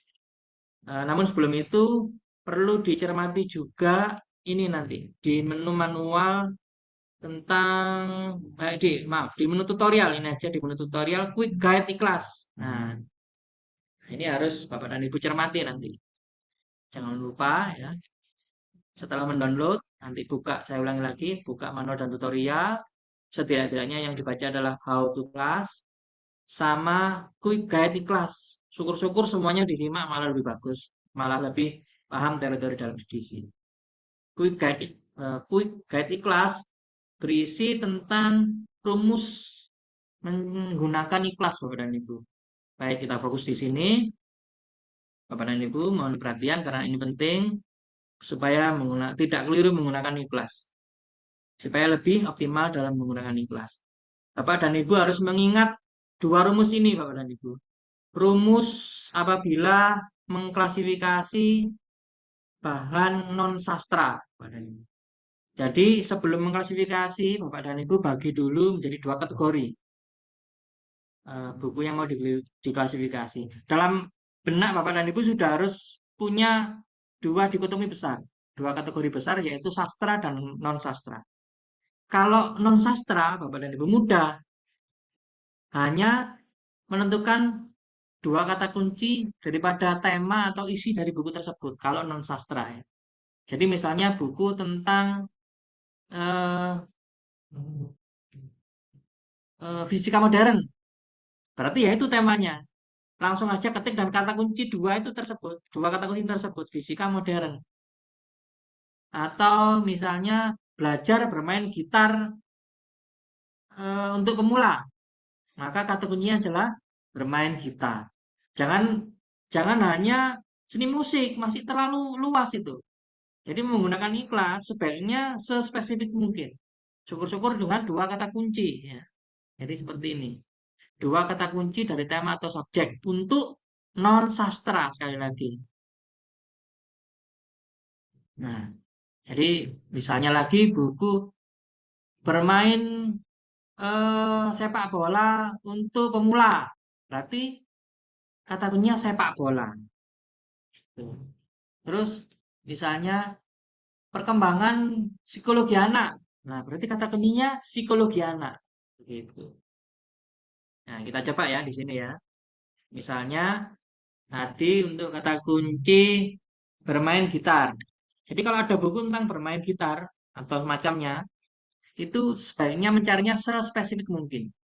Jangan misalnya bukunya judulnya bermain gitar, tapi mencarinya dengan kata kunci seni musik. Terlalu luas masih ya Bapak dan Ibu. Malah menyulitkan Bapak dan Ibu sendiri nanti.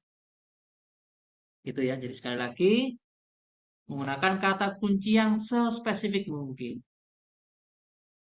Kita klik, pastikan ejaannya benar, kemudian klik list topik atau tekan tombol enter. Nah, ini nanti lebih mudah ditemukan. Nah, jadi setelah diklik enter, jenengan Bapak dan Ibu silakan klik 2 kali hasil pencariannya. Pasti di sinilah untuk kata kunci bermain gitar. Pasti di kelas 780, 789 musik. Nah, klik 2 kali, nanti akan muncul hasil pencarian di sini untuk kelas 780 sampai 789. Nah, ini tinggal kita telusur. Tadi yang kita cari adalah kata bermain gitar. Yang berlight birunya saja yang kita simak. Jadi yang lainnya diabaikan. Ini masih bermain ya, gitarnya belum muncul, belum. Nah, ini masih gitar, belum.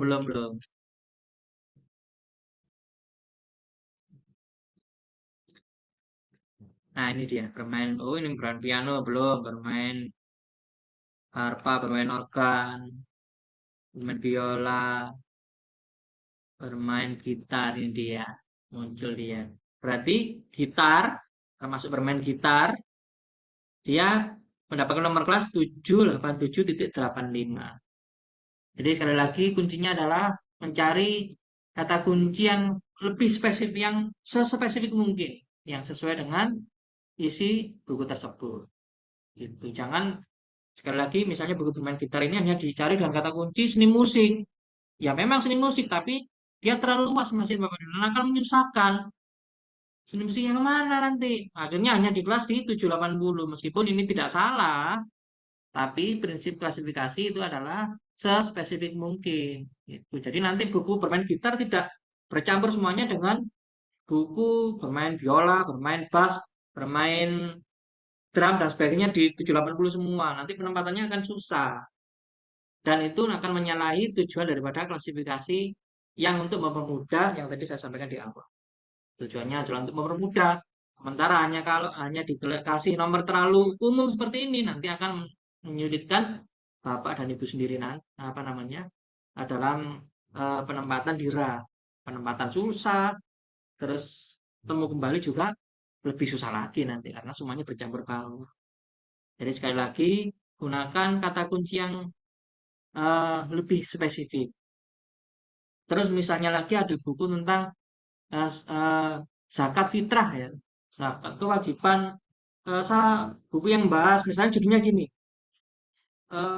rukun Islam ketiga, zakat. Nah, berarti temanya pencariannya adalah dengan kata kunci zakat. Gitu ya.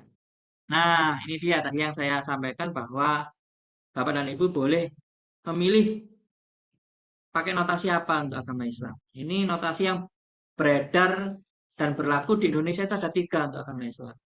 Pakai 297-nya DDC boleh, pakai 297-nya PNRI boleh, pakai 2X juga boleh. Jadi setiap Bapak dan Ibu mencari tema dengan agama Islam akan muncul 3 pilihan. Nah, ini Bapak dan Ibu tinggal milih salah satu sesuai dengan kebutuhan purpose-nya dan harus taat asas, gitu ya. Ini saran bagi yang baru memulai mengklasifikasi, pakai yang PNRI. Bagi yang belum loh ya, bagi yang baru mulai loh ya. Tapi kalau yang sudah tinggal teruskan saja. Zakat, kita cari zakat. Nah ini ada zakat, zakat saja secara keseluruhan. Ini ada yang lebih rinci lagi, zakat fitrah, zakat mal dan sebagainya.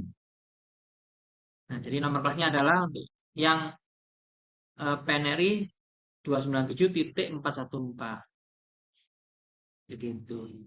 Kalau mau milih yang 2X, ya boleh tinggal diklik yang 2X, cari mana yang namanya zakat. Ini dia.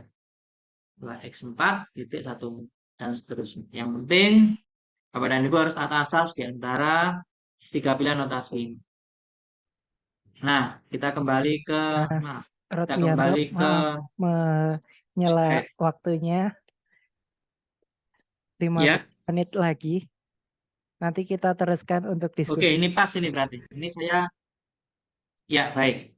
Jadi perlu saya persingkat sebetulnya. Ternyata masih agak panjang juga ya. Baik. Sekarang setelah tadi adalah non-fiksi, Bapak dan non sastra, Bapak dan Ibu.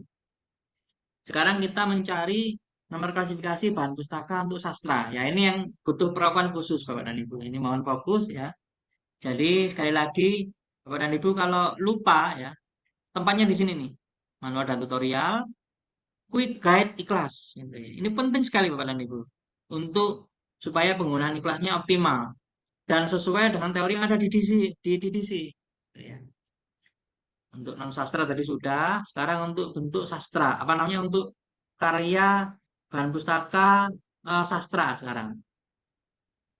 Kalau untuk sastra, Bapak dan Ibu, rumusnya, jadi rumus khusus apabila Bapak dan Ibu menggunakan aplikasi ikhlas ya, kelas 2023 terutama. Rumusnya adalah bentuk sastra plus asal sastra. Jadi ini penting.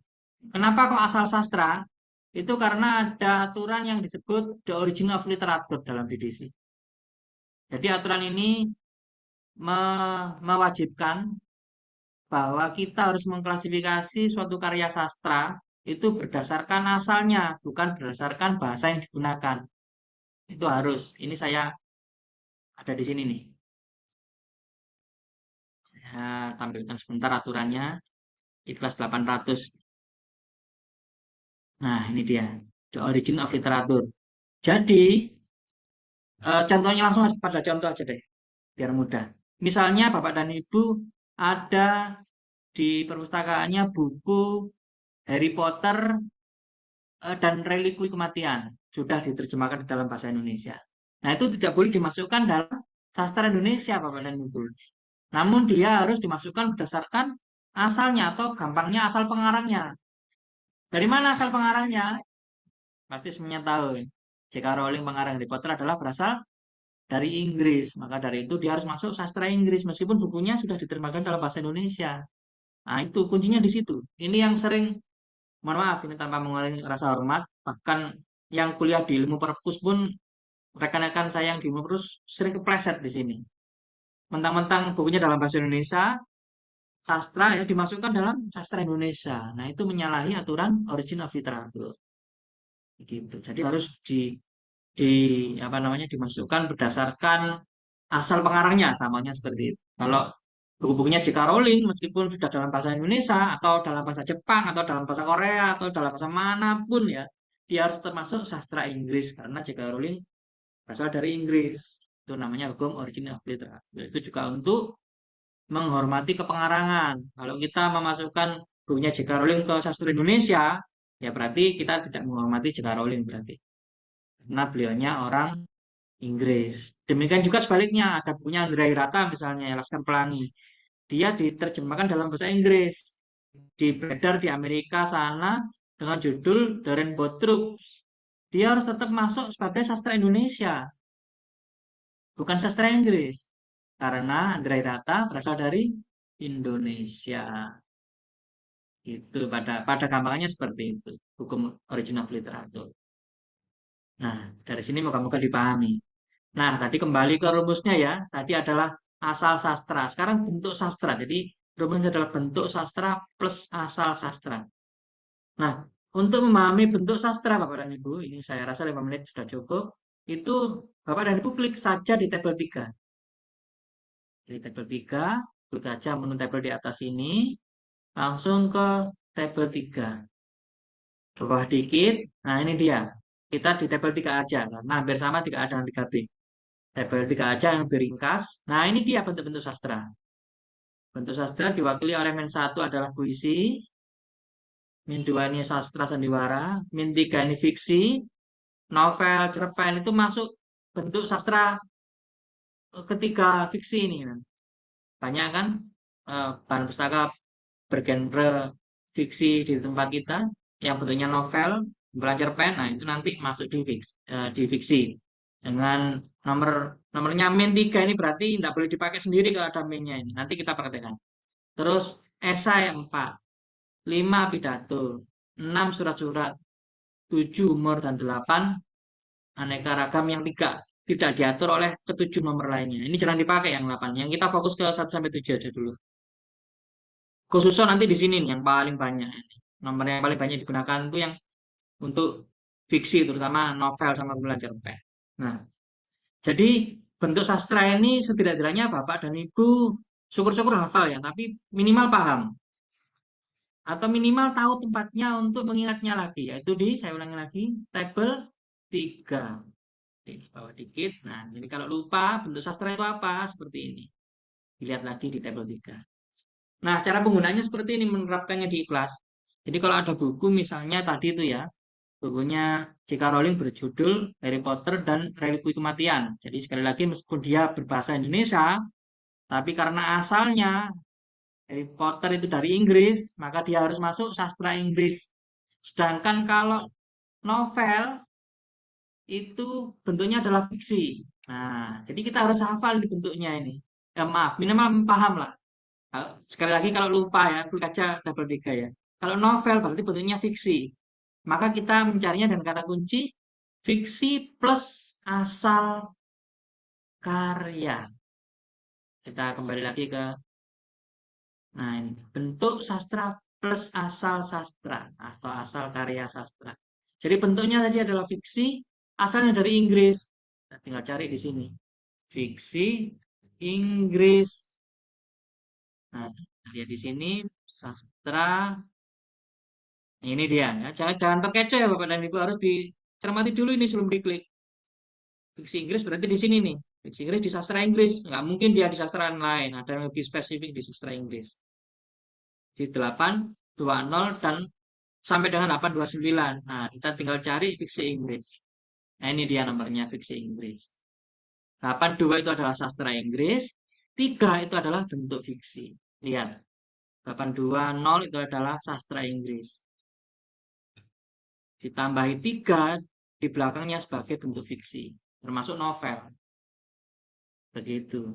Jadi semua fiksi Inggris, Harry Potter, terus Sherlock Holmes, kelasnya pasti 823. Gitu. Jadi dia akan di tempat yang sama nanti di 823.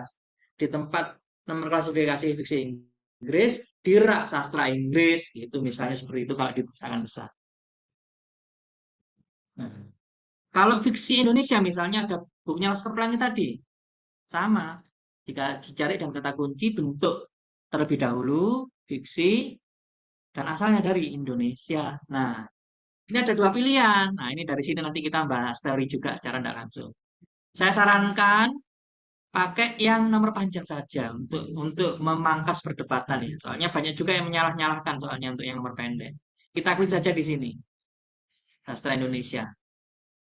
Tinggal kita cari fiksi Indonesia. Belakangnya fiksi 3. Nah, ini dia fiksi Indonesia. 899.2213. 899.221 itu adalah nomor dasar sastra Indonesia. 3 itu adalah bentuk fiksi. Jadi tadi 823 itu fiksi Inggris.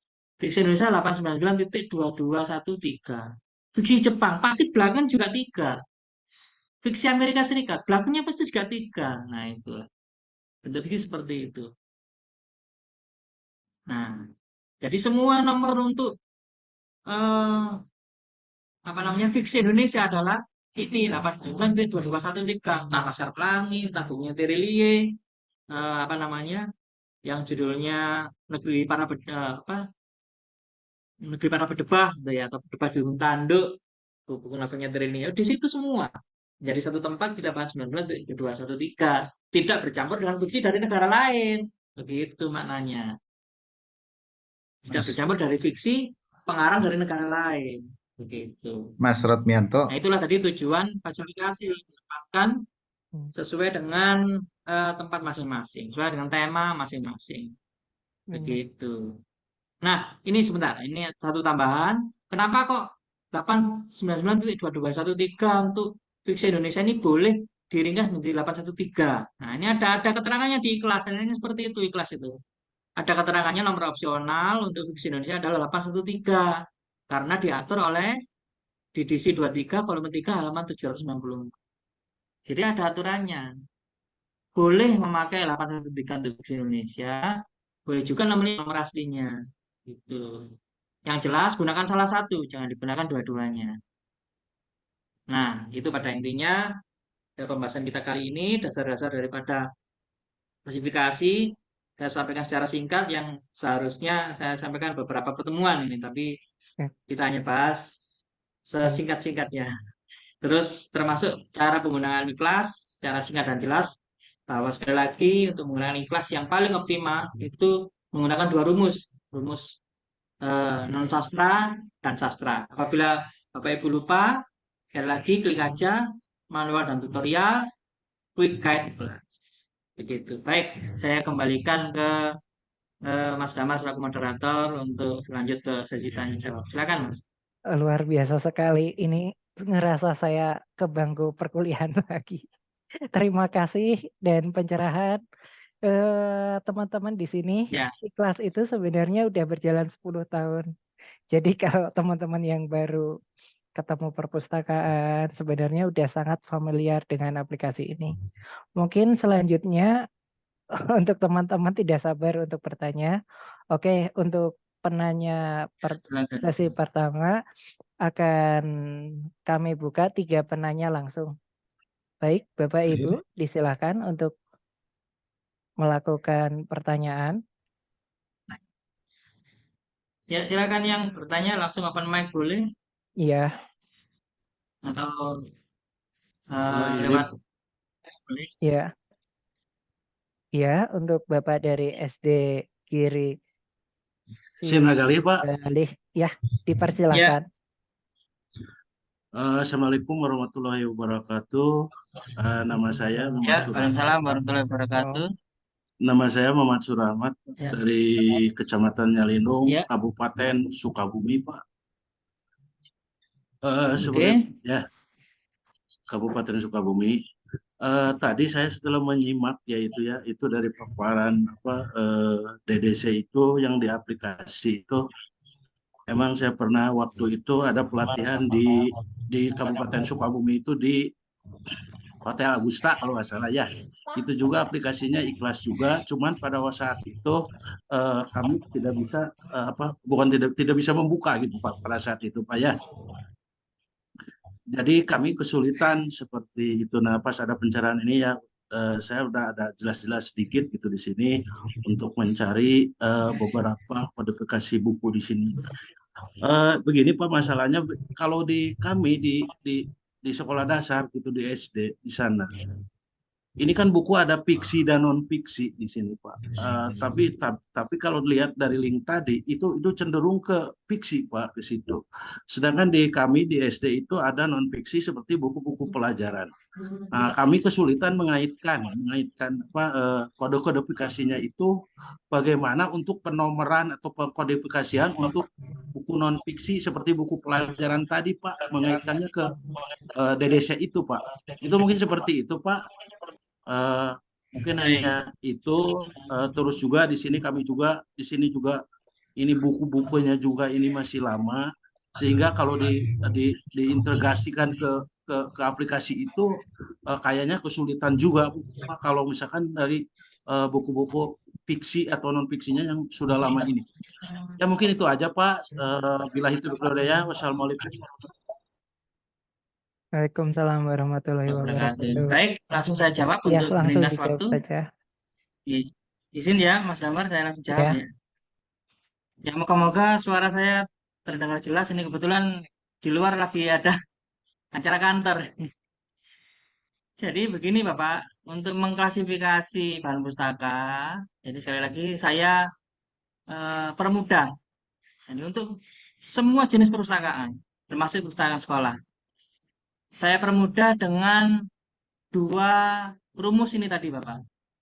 Jadi jenengan Bapak kalau lupa silakan klik menu manual dan tutorial. Nanti kalau sudah dapat ikhlasnya ya, ikhlas yang terbaru, jangan pakai yang lama lagi pokoknya. Yang lama nanti lupakan, terus nanti yang terbaru ini silakan request Oh iya. dengan cara yang tadi sudah saya sampaikan ya. Klik dulu YouTube saya, nanti ada caranya di situ untuk mendapatkan. Terus nanti klik menu manual dan tutorial, sekali lagi kalau sudah dapat ya. Tampilan pertama seperti ini, klik menu manual dan tutorial, kemudian klik quick guide ikhlas. Ya. Nah, jenengan sekarang fokusnya jangan fiksi sama non fiksi Pak. Yang benar itu adalah sastra dan non sastra. Karena sastra itu tidak hanya fiksi. Itu nanti sastra ada macam-macam seperti yang tadi saya sampaikan di tabel 3 ya. Sastra itu ada macam-macam. Dalam hal ini memang termasuk fiksi. Novel, cerpen itu masuk fiksi. Nanti sastra itu menurut Desi terbagi menjadi ini tadi 8. Mulai puisi, drama, fiksi sampai dengan 8 ini. Nah, fokusnya di situ. Jadi sekali lagi pembagiannya adalah sastra dan non sastra. Sekali lagi kalau sastra tadi rumus pencarinya adalah bentuk sastra plus asal sastra. Kalau sudah ketemu bentuknya, misalnya kumpulan puisi dari Indonesia, berarti bentuknya puisi, asalnya Indonesia. Tinggal enter, nanti ketemu nomor kelasnya 899.1211. Nah ini dia 899.2211.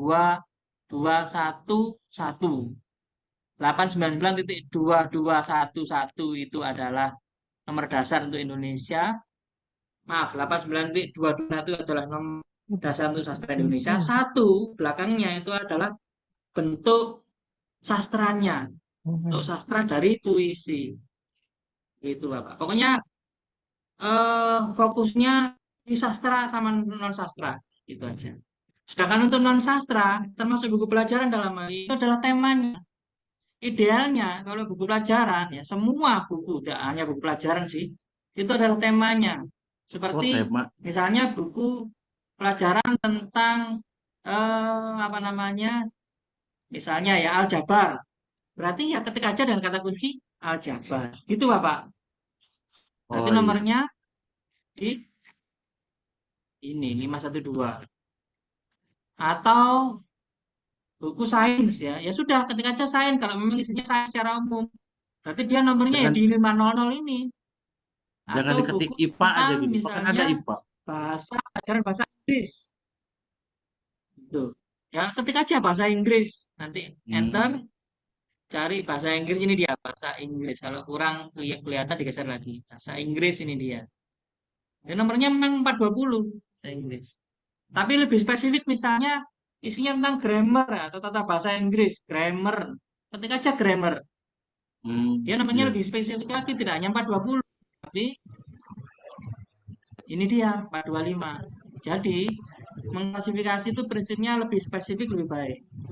Dan sekali lagi untuk siapa saja termasuk untuk Bapak yang bertanya, jangan lupakan rumus di manual dan tutorial dan guide kelas ini. Oh Ini iya. dia dua rumus ini ya. Untuk non sastra dan sastra. Kalau non sastra adalah pakai dua kata kunci. Untuk sastra adalah bentuk sastra plus asal sastra. Kalau lupa bentuk sastra, jangan lupa apa namanya, klik aja tabel 3. Nah, ini dia bentuk sastra. Itu aja. Dan fokus di situ insya Allah optimal nanti dalam menggunakan ikhlas, termasuk nanti akan lebih memahami klasifikasi secara mudah. Memang kalau dipelajari itu lama Pak. Mempelajari klasifikasi itu sebelum ada aplikasi ikhlas terlebih ya. Itu bisa berminggu-minggu sendiri. Nggak cukup hitungan hari. Betul Pak. Gitu. Baru nanti kita bisa apa namanya paham. Tapi kita persingkat dengan adanya aplikasi ikhlas ini. Begitu Bapak, moga-moga bisa dipahami. Ya, terima kasih Pak. Nah, ini tadi pertama sekalian menjawab dari menu chat, cara menggunakan ikhlas bagaimana sudah saya sampaikan Ibu Analia. Jadi klik saja menu manual dan tutorial, quick guide ikhlas. Di situ ada rumusnya tuh. Dua kata kunci untuk non sastra sama bentuk sastra plus asal sastra untuk karya sastra. Dan kalau masih bingung Bapak dan Ibu tentang hal itu, Bapak dan Ibu klik saja nanti tutorial saya di YouTube ya, atau di YouTube buka saja channel saya Rotmianto Muhammad. Di situ bisa dijelaskan lebih rinci lagi dan tidak tergantung durasi yang singkat ini Bapak dan Ibu bisa sambil senggang di rumah, sambil masak atau sambil bersantai dan keluarga sambil lihat YouTube saya. Nanti insya Allah lebih mudah. Baik, saya lanjutkan yang pertanyaan di grup dulu. Izin Mas Damar, saya buka Pak. menu chat ya. Ya. Boleh bertanya. Ya, untuk Pak Sekdis dipersilahkan terlebih dahulu. Ini ada yang bertanya di menu chat ini, saya anu dulu. Tadi. Nah, ini cara mendapatkan aplikasi bisa digunakan di handphone, bisa. Jadi di tutorial saya di YouTube ada cara menggunakan di handphone, tapi pertama digunakan harus di PC atau di laptop dulu mendownloadnya ya. Begitu. Ini terjawab. Tadi, nah ini dia. Mohon maaf, ini ada dari Bu Latifah Senaini. Apakah penulisan klasifikasi buku untuk fiksi Indonesia dalam pembuatan nomor buku atau label buku harus tulis semuanya? Ya iya. Kalau pakai nomor yang panjang 899.2213 ya tulis semuanya. Atau nomor ringkasnya 813 saja bisa, tapi pilih salah satu di antara dua itu. Maka dari itu tadi ada tulisan option. Ini pilih salah satu maksudnya. Nah, misalnya untuk puisi Indonesia nih ya, misalnya ada buku karangannya Khairil Anwar, kumpulan puisi, berarti dia nomornya di sini 899.2211 atau 811. Nah, ini pilih salah satu. Dan jangan ditulis cuma separuh, misalnya 89.22, enggak boleh. Kalau puisi Indonesia nomornya ini ambil semuanya ini. Begitu. Indonesia berarti 899.2213 atau 813 saja. Ini, saya sarankan yang ini aja nih Bapak dan Ibu. nomor yang panjang supaya untuk memutus perdebatan. Soalnya ada yang menyalahkan ini. Yang nomor ringkasnya ada yang menyalahkan. Sementara yang menyalahkan tidak tahu bahwa ini juga benar sesuai dengan aturan yang ada di DDC. Jadi asal menyalahkan saja. Itu yang saya sayangkan. Jadi nggak tahu teorinya, ya, terus menyalah-nyalahkan. Padahal juga nggak kalah gitu loh. Baik, ada lagi pertanyaan yang lain? Silakan. Maaf. Ya, Silakan, Mas. boleh saya Silakan, bertanya? Bapak. Ya, saya Baik, sedang membaca buku ini. John Grisham, Ya. The Rooster Bar. Teknik cepat Nggak kelihatan, untuk mendapatkan klasifikasi buku ini bagaimana? Nah, itu sebentar. Judulnya apa, Bapak? Nggak kelihatan. The saya. Rooster Bar.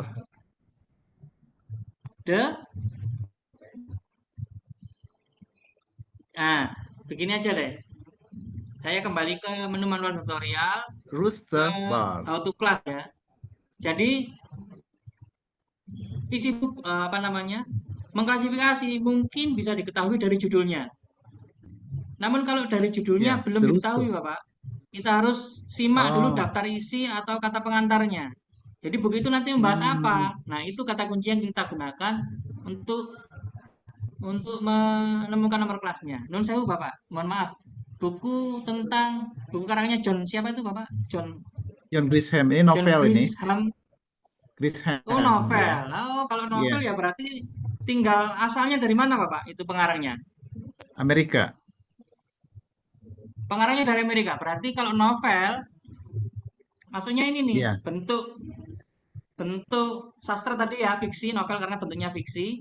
Dan asalnya ketika aja di sini Amerika Serikat, kita enter. Ketemu dia nanti. Fiksi Amerika Serikat. Ini dia. Fiksi Amerika Serikat. Ini dia nomornya, Pak. 819.33. Itu caranya. Jadi kalau sekali lagi kalau sastra, Bapak, mohon maaf saya ulangi lagi. Sekali lagi kalau mengklasifikasi dalam benak kita harus ketahui dulu buku tersebut sastra atau non sastra. Jadi kalau non sastra langsung temanya isinya tentang apa, kita ketik kata kuncinya minimal 2 kata kunci. Kalau sastra, nah kita ketahui dulu bentuknya. Bentuk sastranya apa? Dari tabel 3 ini tadi. Bentuk sastranya apa? Apakah bentuknya puisi, apakah drama, apakah fiksi, dan seterusnya. Baru nanti ditambahkan dengan asal sastranya. Asal sastra dari mana? Asal sastra dapat kita ketahui dari asal pengarangnya. Gampangnya seperti itu. Jadi apapun bahasanya kita kesampingkan. Kita harus ketahui dulu asal pengarangnya. Jadi meskipun buku itu tadi berbahasa Indonesia Bapak, tapi kalau pengarangnya dari Amerika, maka dia tetap harus masuk fiksi Amerika. Seperti itu. Jadi kita tinggal sekali lagi ketik dengan kata kunci fiksi Amerika Serikat. Selesai. Begitu Bapak. Jadi ini sangat meringkas ini. Saya terus terang bukan mengunggulkan ya. Hanya ikhlas ini siapapun mengakui termasuk dari Perpusnas Bapak dan Ibu sekalian. Jadi Perpusnas pun juga menggunakannya. Yang ikhlas ini. Jadi meringkas banyak waktu dan tenaga untuk mempelajari klasifikasi. Jadi yang kita dapatkan tidak hanya nomor klasifikasinya saja, tapi juga teorinya. Termasuk kita tiba-tiba mempelajari tentang tabel 3. Ini kalau di bangku kuliah Bapak dan Ibu, kalau saya mengajar di UN sana, ini 1 semester sendiri nih mempelajari tabel. 1 semester paling enggak ada berapa pertemuan ya? 16 pertemuan. Setengah semester aja 8 pertemuan. Gitu. Begitu Bapak dan Ibu. Moga-moga terjawab Bapak yang tentang novelnya tadi Bapak, nomor kelasnya. Ya silakan untuk pertanyaan yang lain. Jadi Bapak dan Ibu yang lainnya moga-moga juga menyimak ya, dari tanya jawab ini tadi juga mungkin akan memberikan masukan juga untuk memecahkan persoalan bagi Bapak dan Ibu di pustakanya masing-masing.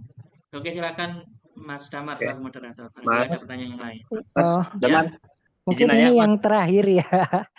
Hah? Yang terakhir? Ya, pertanyaan terakhir. Tambah satu lagi dong, Pak. Pak Dedi yang ada ini. Pak Rotmianto bagaimana? Mau 2 penanya atau mau 3 penanya? Apa ya, Mas Bro? Pak Ya, gimana Rotmianto gimana? mau menjawab 3 penanya atau mau menjawab 2 penanya? Apa 4? Monggo, saya nurut aja 3 juga nggak masalah, Mas. Kalau saya sih masih ada waktu. Oh, Pak Dedi, iya. Pak Dedi kasih kesempatan Pak yang dari Dinas Oke, Perpustakaan Pak. silakan Ya. Pak. Mas Monggo, Bro, Ya, kepada apa Pak Dedi kabarnya? dipersilahkan. Sehat? Lupa dia. Ya, Mas Rod. Gini Mas, Ya, IDDC itu kan tiap ini ada perbedaan ya, Mas Rod ya, edisi berapa naik 21, 22, 23, mungkin 24 juga ada perbedaan dan ada penambahan gitu ya. ya. Nah, kalau misalnya di awal kayak misalnya tadi yang agama itu 2X, terus sekarang kan jadi 297. Saya dulu mikirnya gini Mas, saya pikir oh ini update gitu ya, jadi yang 2X0 itu diganti jadi 297 gitu ya. Dulu saya mikirnya kayak gitu. Nah, tapi tadi jenengan juga ngejelasin sebetulnya boleh juga tetap pakai 2X gitu kan. Ya. Nah, kemudian di beberapa notasi yang lain juga ada subjek yang di edisi 21 dan 22 atau 23 juga beda. Misalnya misalkan yang haji misalnya di 23 kemarin 297.4. Ternyata nanti tentang haji di edisi 23 dia 297.5. Nah, kalau kasusnya kayak gitu, nah misalnya terus kita beli bukunya yang anggaplah misalnya sama gitu kan temanya. Nah, kita mending pakai yang terbarunya atau tetap ngacu ke yang lama biar tetap berdekatan penempatan ininya, notasinya. Ya, baik, ini sudah ya Pak? Wes, Mas. Ya, langsung Ini saya teman jawab saya ya. Pak Izin. Pusber loh, dia lupa sama saya nih. Ya, ya. Pas di Jakarta. Oke, apa namanya? Saya jawab dulu ya, Mas Ya, Damar. Ya, Dari Pak silakan. Dedi tadi. Baik, ya Pak Dedi. Itu pertanyaan pernah juga yang ditanyakan ke saya. Jadi pada intinya adalah menanggapi atau mensiasati ya, katakanlah seperti itu, perubahan nomor klasifikasi, gitu ya. Jadi menurut hemat saya setelah mendalami klasifikasi selama ini, kalau ada perubahan klasifikasi Bapak dan Ibu, tentu saja yang Bapak dan Ibu gunakan untuk mulai yang baru dan seterusnya itu adalah nomor atau notasi yang lebih baru, notasi yang paling baru. Nah, sedangkan untuk menyikapi yang lama itu ada beberapa pilihan. Yang pertama, diubah kalau nggak banyak, jadi boleh diubah. Yang kedua, tetap, nggak apa-apa. Jadi tetap tapi diberi penunjukan juga boleh. Misalnya ya, nomor sekian direlokasi ada diraknya, ada keterangannya. Direlokasi di nomor yang baru sekian. Boleh atau pokoknya pada intinya pakai yang terbaru gitu aja deh. Yang lama boleh diganti, boleh juga tetap. Jadi kalau ada waktu, tenaga dan biaya, yang lama memang idealnya diganti biar akhirnya satu tempat. Tapi kalau buahnya sudah kadung ratusan bahkan ribuan, ya apa boleh buat. Dibiarkan pun tidak apa-apa, dikasih penunjuk lebih baik. Seperti itu ya. Yang penting kita pakai yang terbaru karena pasti perubahan di DC itu dari sananya itu kenapa kok berubah dari nomor yang lama ke nomor yang baru itu pasti juga ada maksudnya. Gitu. Jadi kita kalau memang dari awal mengikuti DDC ya kita harus konsisten, kita ibaratnya makmum terus gitu loh. Di situ kalau ada perubahan kita ikuti perubahannya sesuai dengan perubahan yang terbaru. Itu Pak Dedi Mulyadi. Jadi kalau yang lama menyikapinya boleh diganti, boleh juga enggak. Kita fleksibel saja. Kalau memungkinkan diganti, diganti Pak. Kalau enggak, ya enggak apa-apa. Saya juga ngalami. Sudah ganti, apa namanya? Ada nomor baru, sudah banyak, ya sudah. Nggak diganti. Ya apa boleh buat. Yang penting kita pakai yang baru. Kita pakai nomor yang baru gitu aja. Itu moga-moga terjawab, Mas. Oke, thank you, Mas. Ya, silakan. Ya, terima kasih. Mungkin terakhir ya untuk Ya, penanya selanjutnya. Silakan raise hand.